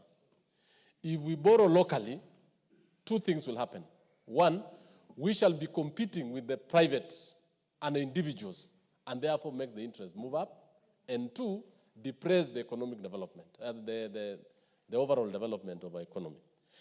By so doing, that's why when you look at this debt, the one we have, at 65 domestic to 35 external, actually it is wrongly skewed. We actually need to have borrowed more externally and borrow less as a government internally, so that we allow wananchi and institutions to borrow within and therefore bring the interest down. Honorable Speaker, we also need to know that why do we borrow? We need to borrow to account. We need to borrow to make sure that any money that we borrow, we need to see it in roads, electricity, we need to see it in terms of health facilities, we need to see it in schools and every other facility that we are borrowing from. That's why in recommendation number 3, the integration of debt management system with the integrated financial management system, or IFMIS by that 1st May, is very laudable. I want to laud this because any debt that any borrowing, let me use that term, any borrowing that we do engage in, first of all, we need to know how it is utilized, areas it is funding, and more importantly, the value for that particular borrowing. So that by the end of the day, Mr. Speaker, it will actually be of value to Kenyans. Mr. Speaker, the other recommendation which I want to really laud is where many of our institutions, for example, the state agencies, do bank in our local banks, then the national government go and borrow their own money. This one we need to stop. And I want to laud the National Treasury for actually coming out very clearly on this. And it has been recommended that the National Treasury and the central bank should ensure that we ensure that that particular item be actually stopped or be actually looked into. Lastly, I also want to say that we need to digitize and make sure that our borrowing is digital.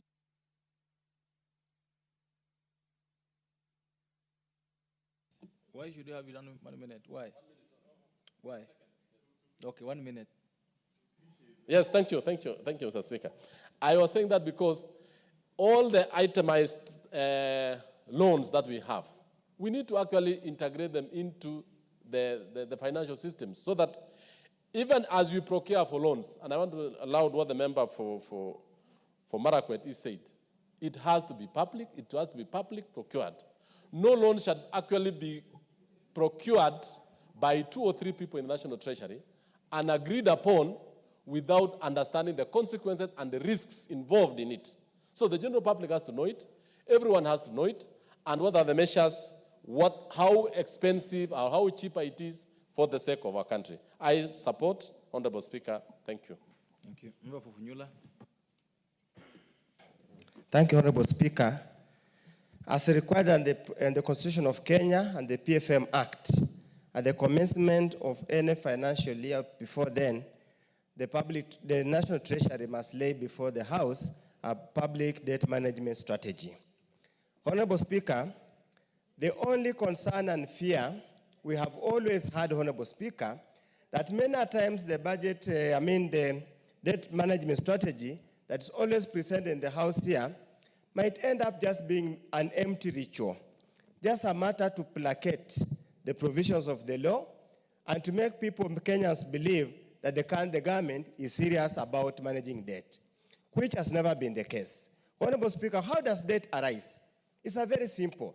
You budget what you want to spend, you look at the revenues you have or you can collect, the deficit you have to borrow.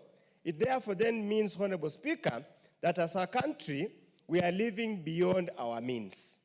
We are living beyond our means because if our revenue threshold is this level, we should make all attempts, Honorable Speaker, to then undertake programs and projects that are within our means. Granted, in a private sector, debt is always cheaper than equity.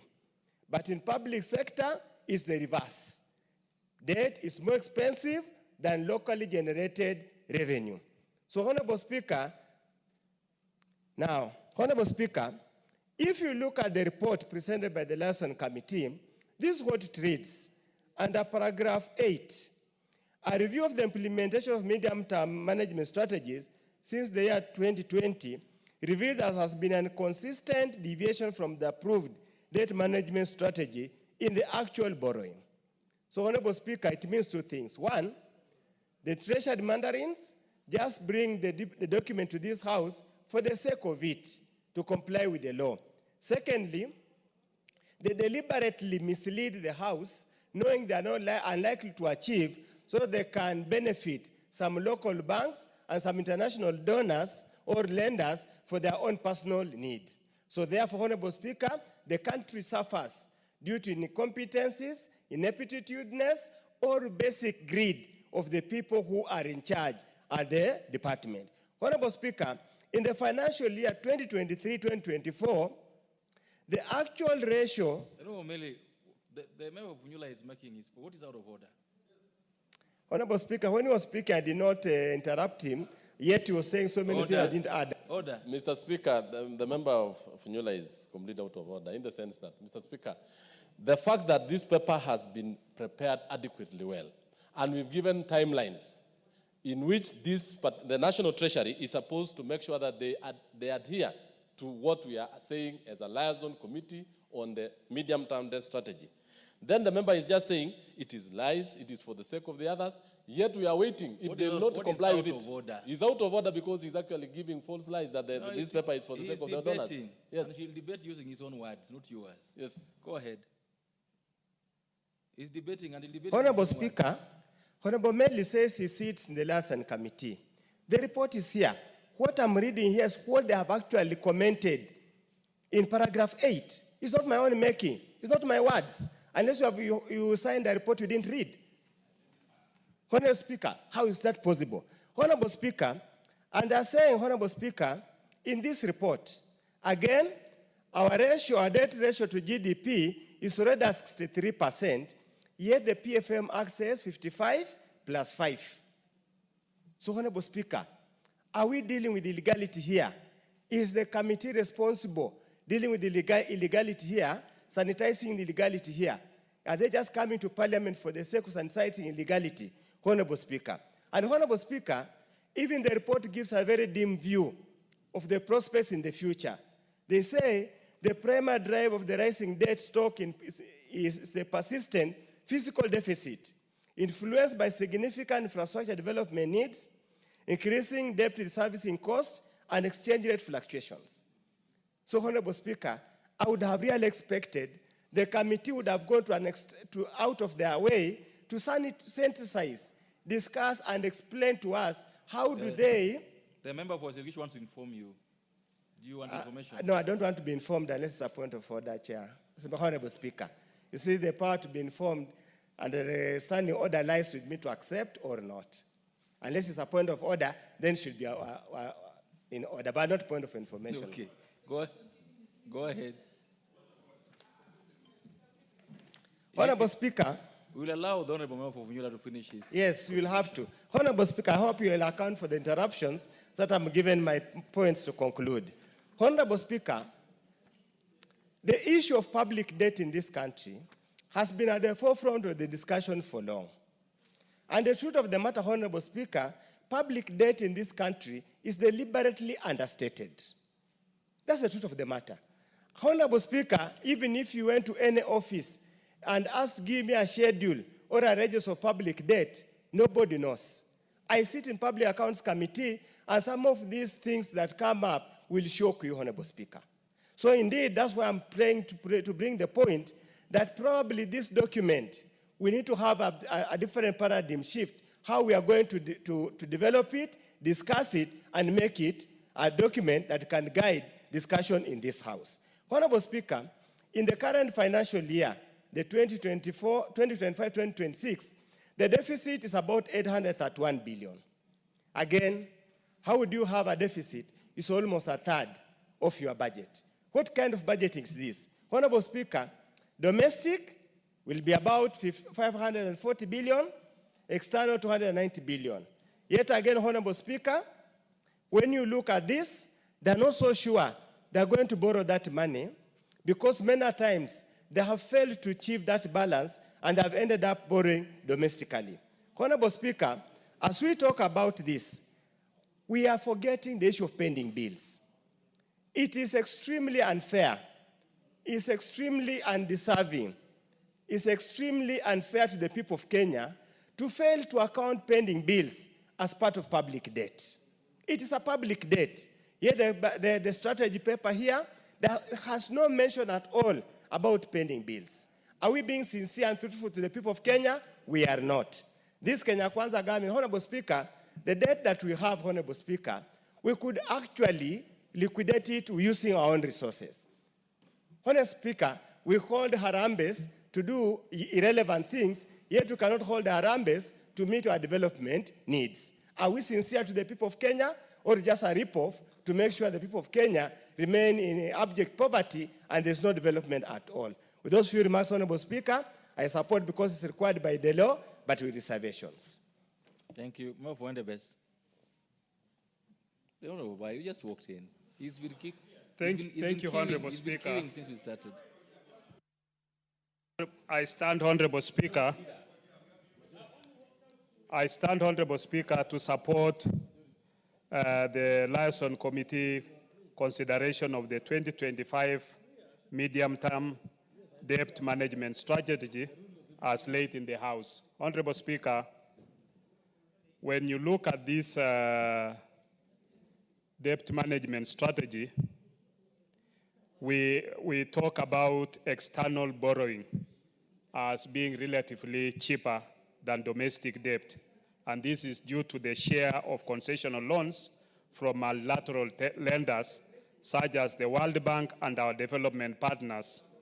Indeed, 54% of the total external debt portfolio is concessional and significantly contributes to the sustainability of the Kenya's debt. Honorable Speaker, my colleague Honorable Undo is misled the public that you can do Harambes to pay external debts. I think that there is no country that has ever done a Harambe to pay an external debt.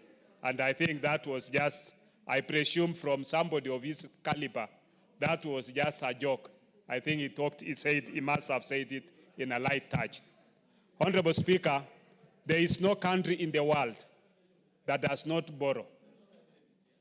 Japan, US, name any other of the developed countries. All countries borrow and they have debts. In our view, Honorable Speaker, we noted that the external commercial borrowing is relatively expensive compared to the concessional loans, as I have already mentioned. And therefore, various risk measures, including paying off of some of the most expensive loans and exploring cheaper debt instruments, such as green bonds, are being considered in this report. Following the review of the 2025 MDDS, the committee observed that the government will borrow 831.1 billion, which is equivalent to the fiscal deficit in the 2025 budget policy statement. This amount borrowed, Honorable Speaker, will be sourced from both domestic and external sources at a ratio of 65-35 respectively. Honorable Speaker, to mitigate growing risk of domestic debt interest payments and reduce the tendency of the government borrowing funds held by public entities, the National Treasury should deploy the Treasury single account for all MDS, parastatals, and public funds, as being put by various members who have spoken, among them the Deputy Speaker who moved this motion, Honorable Majority Leader also said the same, and even the members of the Budget Committee, the Honorable Makali Muli, he's also stressed this issue of single treasury account. And I think this is the direction in which we should be able to go. As we speak, Honorable Speaker, from the control of budget yesterday, who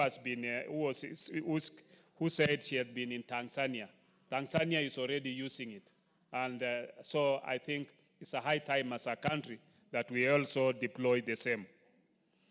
And members having raised issues about transparency and accountability in the domestic borrowing, Honorable Speaker, I think the committee has already made some recommendations, among them that the Cabinet Secretary of National Treasury and Economic Planning should form a working committee to establish criteria for assessing the effective utilization of borrowed funds by ministries, departments, and agencies to establish the registrar of government securities pursuant to Section 55 of the PFM Act.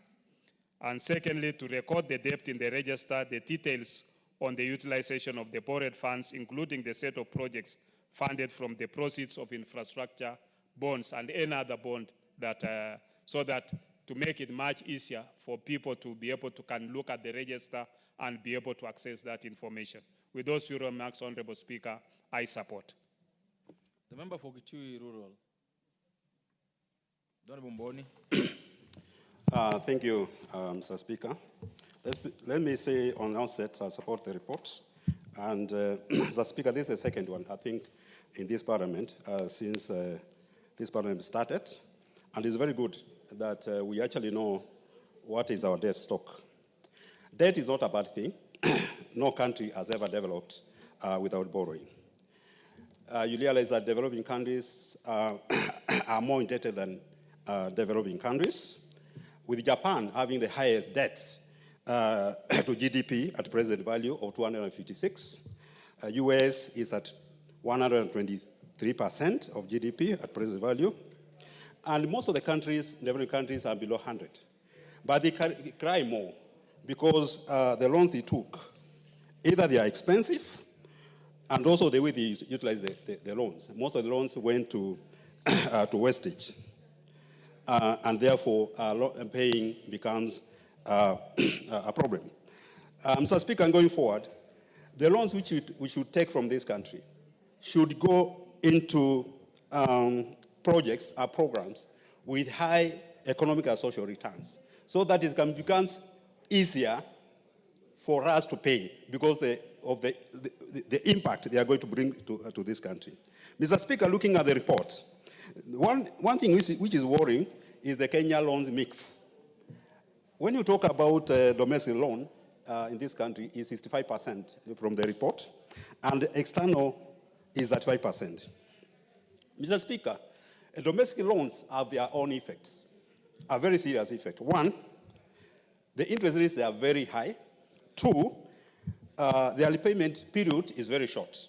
Most of them are 5 years or that kind of thing. And the more critical thing is that they crowd out private sector borrowing.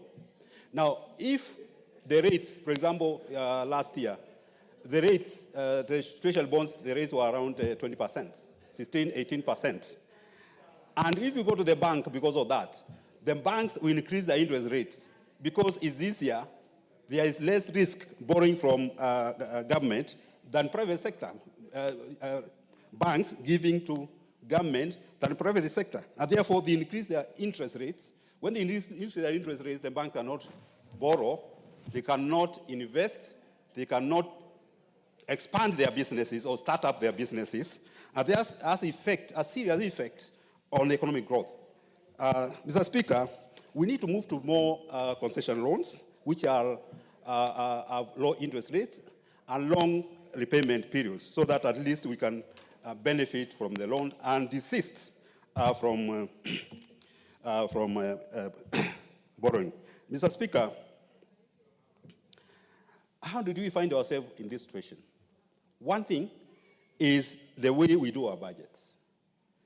We are always having a budget with high deficits. The moment this parliament approves a budget with a deficit, you are already approving borrowing because the deficit has to be financed. So we need to move, and the deficit stands around 17% of our budget. So we need to move more to balanced budgets so that we reduce our borrowing. The other thing we need to do is to reduce the use of Article 223. These are provisions in financial management, which are really been misused by Mandarin's treasury. You realize that every year we are spending on this article, using this article, between 100 and 200 billion per year. You know, this is money which is not budgeted. And immediately you spend that kind of money, you're also affecting the projects which are budgeted for. Mr. Speaker, it's a pity that some withdrawals on debt payment are done manually. Last week we met with the control budget, and she was saying that she's approving 115 payments, debt payment every month, every week. And some of them are done manually. And she has not really time to go through all those payments. So I think it's important for this recommendation that is to actually automate withdrawal of debt so that at least we can have we increase our accountability on debt repayment. Mr. Speaker, the other thing is fiscal consolidation. This is a song which I've sung for so many years, and it's high time we strictly follow fiscal. 30 seconds. It's high time we strictly implement fiscal consultation so that we can reduce unnecessary trips, hospitalities which are in our budgets, and general wastage which we have been facing. Mr. Speaker, the single treasury account of our FDS. I was reading somewhere last week, and the money which we are collecting for affordable housing, that money, affordable housing, it has earned 2 billion shillings from government securities. You know, because if we have fiscal, this single treasury account, the government is going to have money to use without paying interest. So this is something which we need really to implement, and the treasury should not actually be telling us when they are going to be. Implementation should have been yesterday, not even today. Thank you. Member for Cliffy North. Thank you very much, Honorable Speaker, that you give me this opportunity to contribute to the medium-term debt management strategy. One, Honorable Speaker, it's high time that this country implements the single treasury account. That way, we are assured that government money is government money and we do not have to pay interest on it. First, Honorable Speaker, there are times when you have government actually borrows its own money, where you have money scattered in different banks, Government goes out there, say they want a loan, and what the bank does is just accumulate government money, gives it to government, and then charges interest on it. And that's how we continue to grow the debt in this country. So it is very important that we implement the single treasury account to avoid the situation where we are actually banks. By the way, if you look at domestic debt versus external debt today, the domestic debt is higher.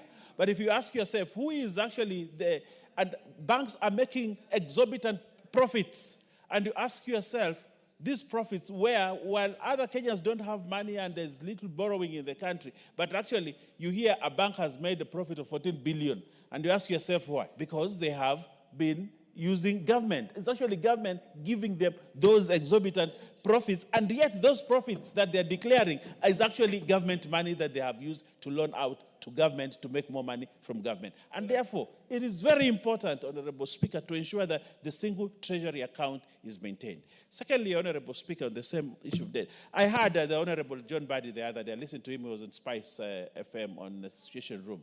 And he was discussing about Kenya's debt. And he's looking at the Eurobonds. He's looking at it up to 2034.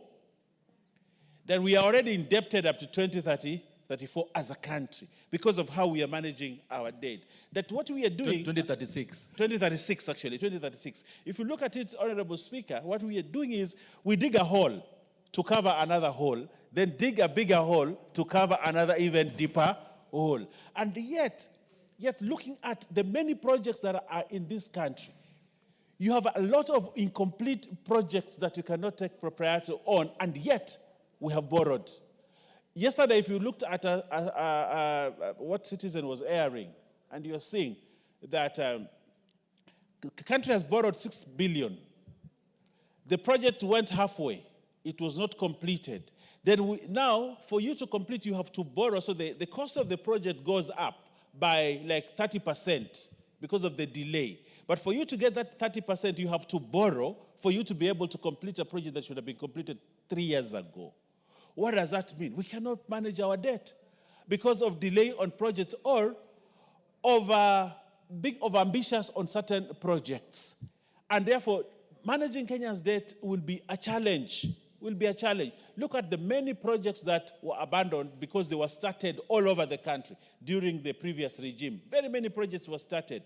Now, this country is trying to look for money to finish those projects. But the cost of that project ab initio is different from the cost of project 3, 4, 5 years down the line. So what happens? Government incurs costs. Actually, what government has done is that you have a project that was actually initially supposed to be completed in 1 year for 6 billion.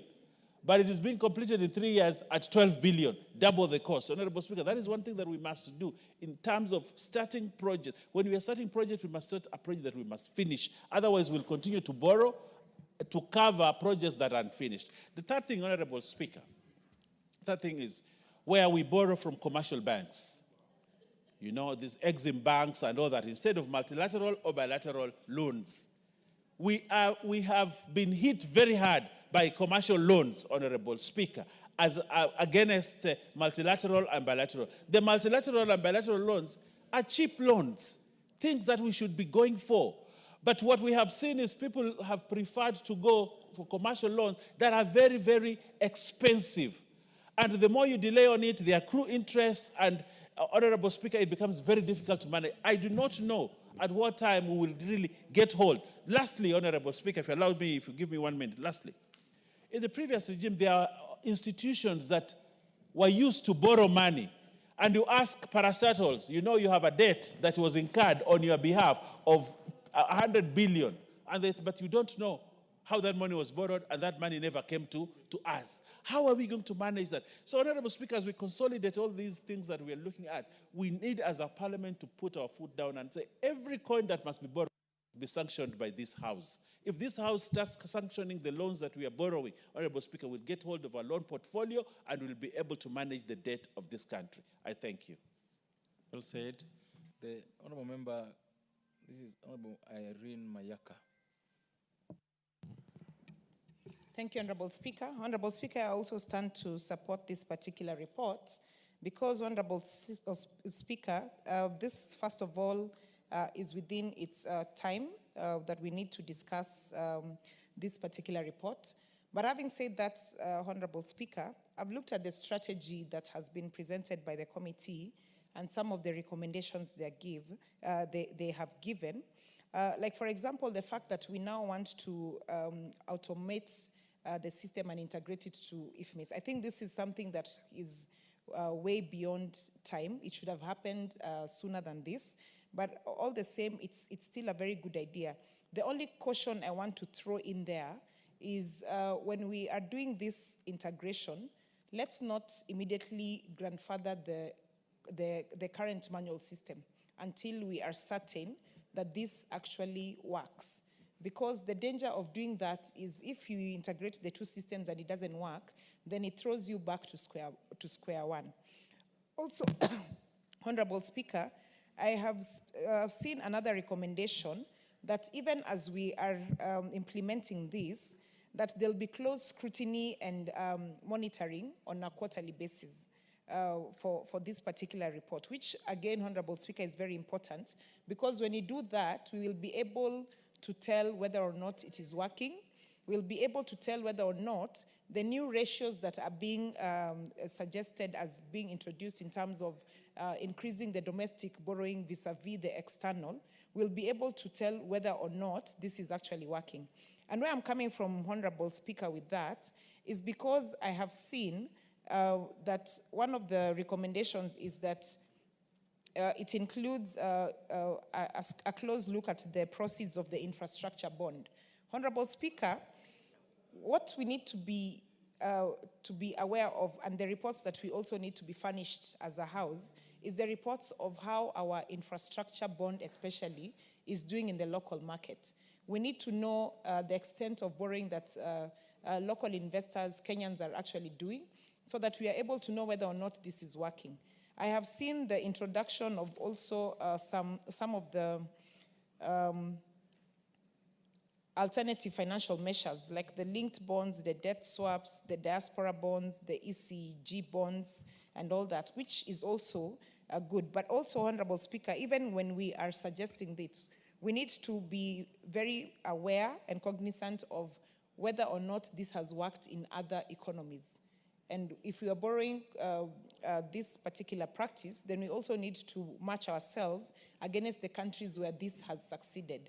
Because financial prudency, success of that normally is not something that is unique from different environments. It's something that if it has worked in one particular place, then you know you can borrow the ideas that they've used. And Honorable Speaker, there's a very common saying that we say that there is nothing wrong with copying a good cut. It's very much in order. Honorable Speaker, I also just want to speak about the monitoring aspect of it in terms of the Ministry of National Treasury, which has also been suggested as at the 31st May of 2025, in terms of just reviewing whether or not the debt utilization and the debt procurement process is actually working, which, Honorable Speaker, is also good. My only fear is that we need to also be very careful that we are not overwhelming one particular department with doing all this at the same time. These are all very good measures, but you also must be very, very cognizant of what the effects will be. Finally, Honorable Speaker, I just want to say that the only way that this will actually work is if we have strict fiscal discipline within our systems, and also that we adopt the appropriate consolidated measures for us to be able to make sure that this works. Having said that, Honorable Speaker, I do support this report and I submit. I thank you. Thank you. The member from Mbeere North. Thank you, Honorable Speaker. I rise to support this report and say that the public management, the public liability management in this country has been not well managed for quite some time. Whether it is domestic liabilities or international liabilities, Mr. Speaker, they have not been well managed. And probably that's why we have been in the serious problem which we have been facing of borrowing again and again and again until we have reached to very, very high debts of about 11 trillion at the moment. Mr. Speaker, the recommendations forwarded by the committee in this House are promising because we are looking at consolidation,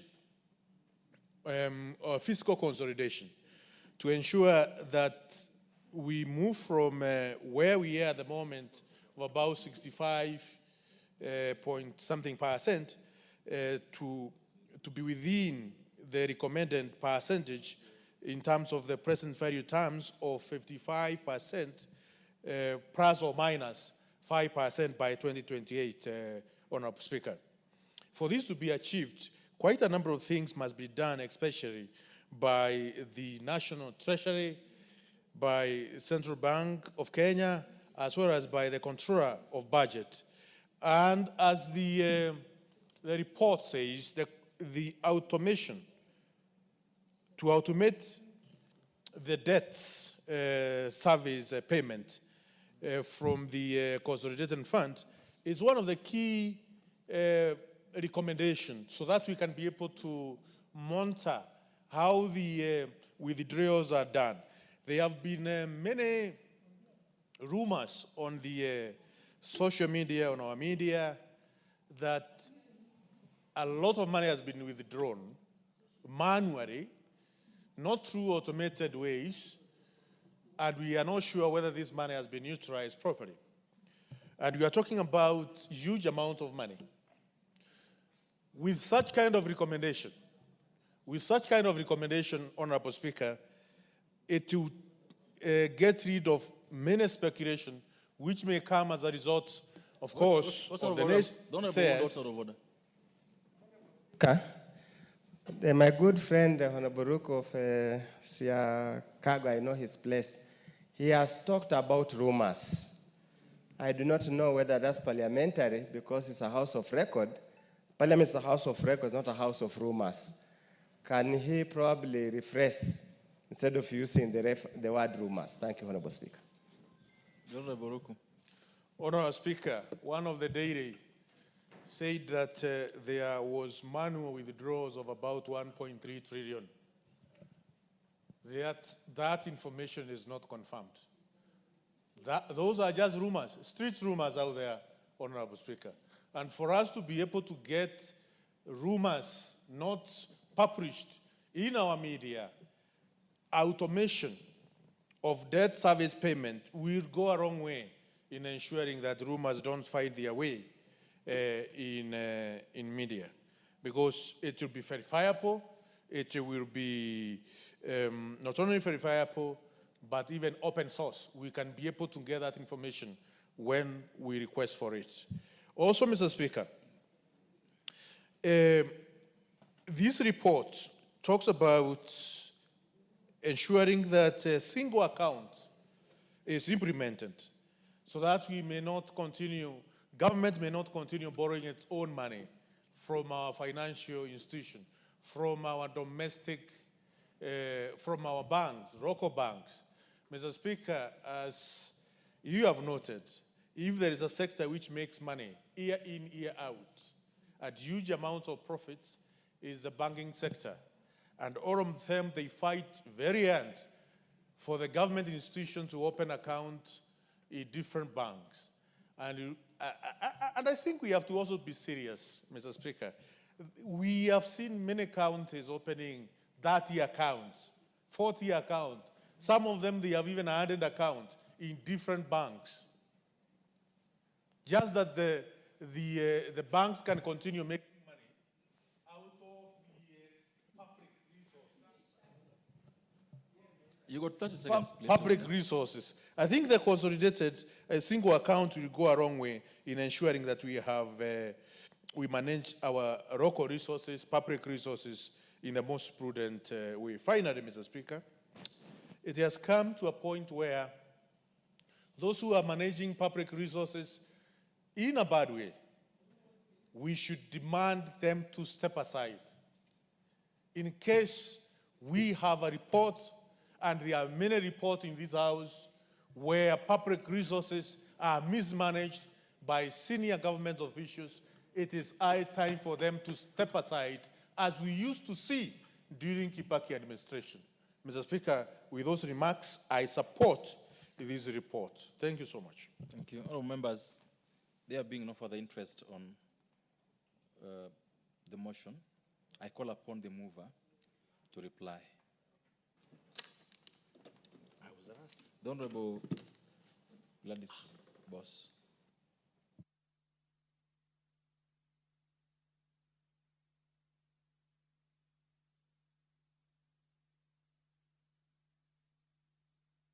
Okay, thank you. Thank you, Honorable Speaker. And before I proceed to reply, I would just first want to thank all the members who have contributed very enthusiastically to this particular motion.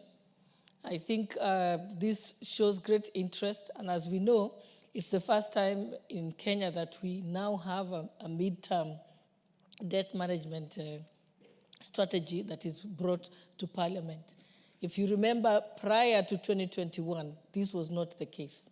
So we have made progress as a country that as legislators, we are interested in knowing the levels of our debt, the way they are being managed, and the utilization, and also to know how much at any particular stage as we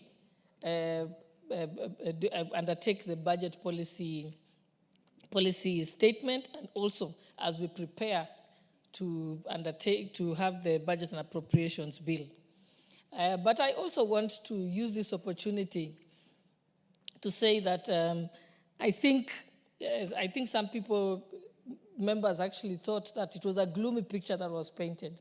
But I must say that listening yesterday to the Cabinet Secretary for the National Treasury and Economic Planning, Honorable John Badi, I felt positive and hopeful as a Kenyan that our country is going in the right direction. If you see the way they explained about how they've managed the debt from the time when they came into office up to now, you can see that there's positive levels. And we also must commend him because he took his time to explain to us that, and also admit that, yes, it is not at the prescribed 55%. But he went on to say it's at 63, we admit, but this is the strategies that we have to put in place to ensure that we bring it back to 55. And they have a very clear roadmap of how by 2028 it will be back at 55. I think I would have been worried if we had a situation like used to happen before, where we didn't even know what levels we are. And I remember proudly so that it was when I was chairperson of the delegated committee that we actually set the ceiling at 55%. And we have made progress that now we're being reported to that. So we must commend the National Treasury for being honest about it, but also telling us that they have clear measures of how they are reducing it, but also agreeing that they will bring the results of the updates at specific times on dates that we agreed on. So we have dates in July, we have dates in May that they have confirmed to us. They've also told us measures. They also, were agreeable on discussing measures they can put in place to ensure that there's better governance and better accountability and transparency in the way we utilize not just our own resources from revenue, but also those that come from from debts. And that is why they gave us very good measures. One is to have a single treasury account. And I think that is progress. And hence the reason why we were willing that we are seeking to ask this House to allow them up to 2028, because they've told us if we have the single treasury account, if we have the accrual system, if we have the zero budgeting, if we have make sure that all our debts go through the digital system, then they will be able to tighten and ensure that we don't have any more losses of monies that we have borrowed. But also the undertaking that they will report to Parliament within 15 days of implementation to give us a register of all debts, how much are they using to service the debts, but also how the debts were used, in which projects, so that we can be able to also have an opportunity as Parliament to interrogate and say, I think that is not good use of borrowed money, so that it doesn't happen the following year. And also, they've given us the undertaking that they will not make any variation of this mid-term debt management strategy without coming to Parliament first. And I think with those assurances, it paints a much more positive outlook than we've ever had. In the last Parliament, we were not in this place. It was a back and forth all the time with the National Treasury. I remember when Ukuri Atani was the Cabinet Secretary of the National Treasury, my committee had altercations with him because he could not disclose how much was owed. Then he finally said he's going to come back and bring it to us in 14 days. It never happened. So I think there is progress, that there was full disclosure of what our revenues are and what our deficit is, and that they are borrowing to cover the deficit. But they also said they've also done something that has not, that things may improve, because first of all, they've not negotiated their eighth review with the IMF. So that might change. We might have some more concessional loans, which will bring down our repayment levels. They also said that they still have an opportunity that we might increase our revenue. So what they've done is given a very underestimated revenue projection, because they said they don't want to make the mistake that was made last time, where we had a very ambitious revenue projection, then it didn't happen, then we were stuck. So I think with those honorable members, I think like I said, I feel much more confident about the fiscal health of our country. And with that, I beg to reply. Thank you. Thank you, honorable members. A decision on this motion will be made the next time it's in the order paper for the obvious reasons. Next order. Honorable Mayaka, what's out of order? Thank you, Honorable Speaker. Honorable Speaker, I'm standing pursuant to Standing Order number 35, because I've seen in the order paper what we are discussing next is a very important and crucial motion, but we do not have sufficient quorum for that. Okay, order number 35 doesn't matter. It doesn't matter what is to be discussed next. It stands on its own. So I order the quorum bell be rung for the next 5 minutes.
Order, honorable members, order.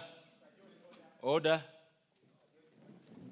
Honorable members, the time being 7:02 p.m., this House stands adjourned until tomorrow, Thursday, the 6th of March 2025 at 2:30 p.m.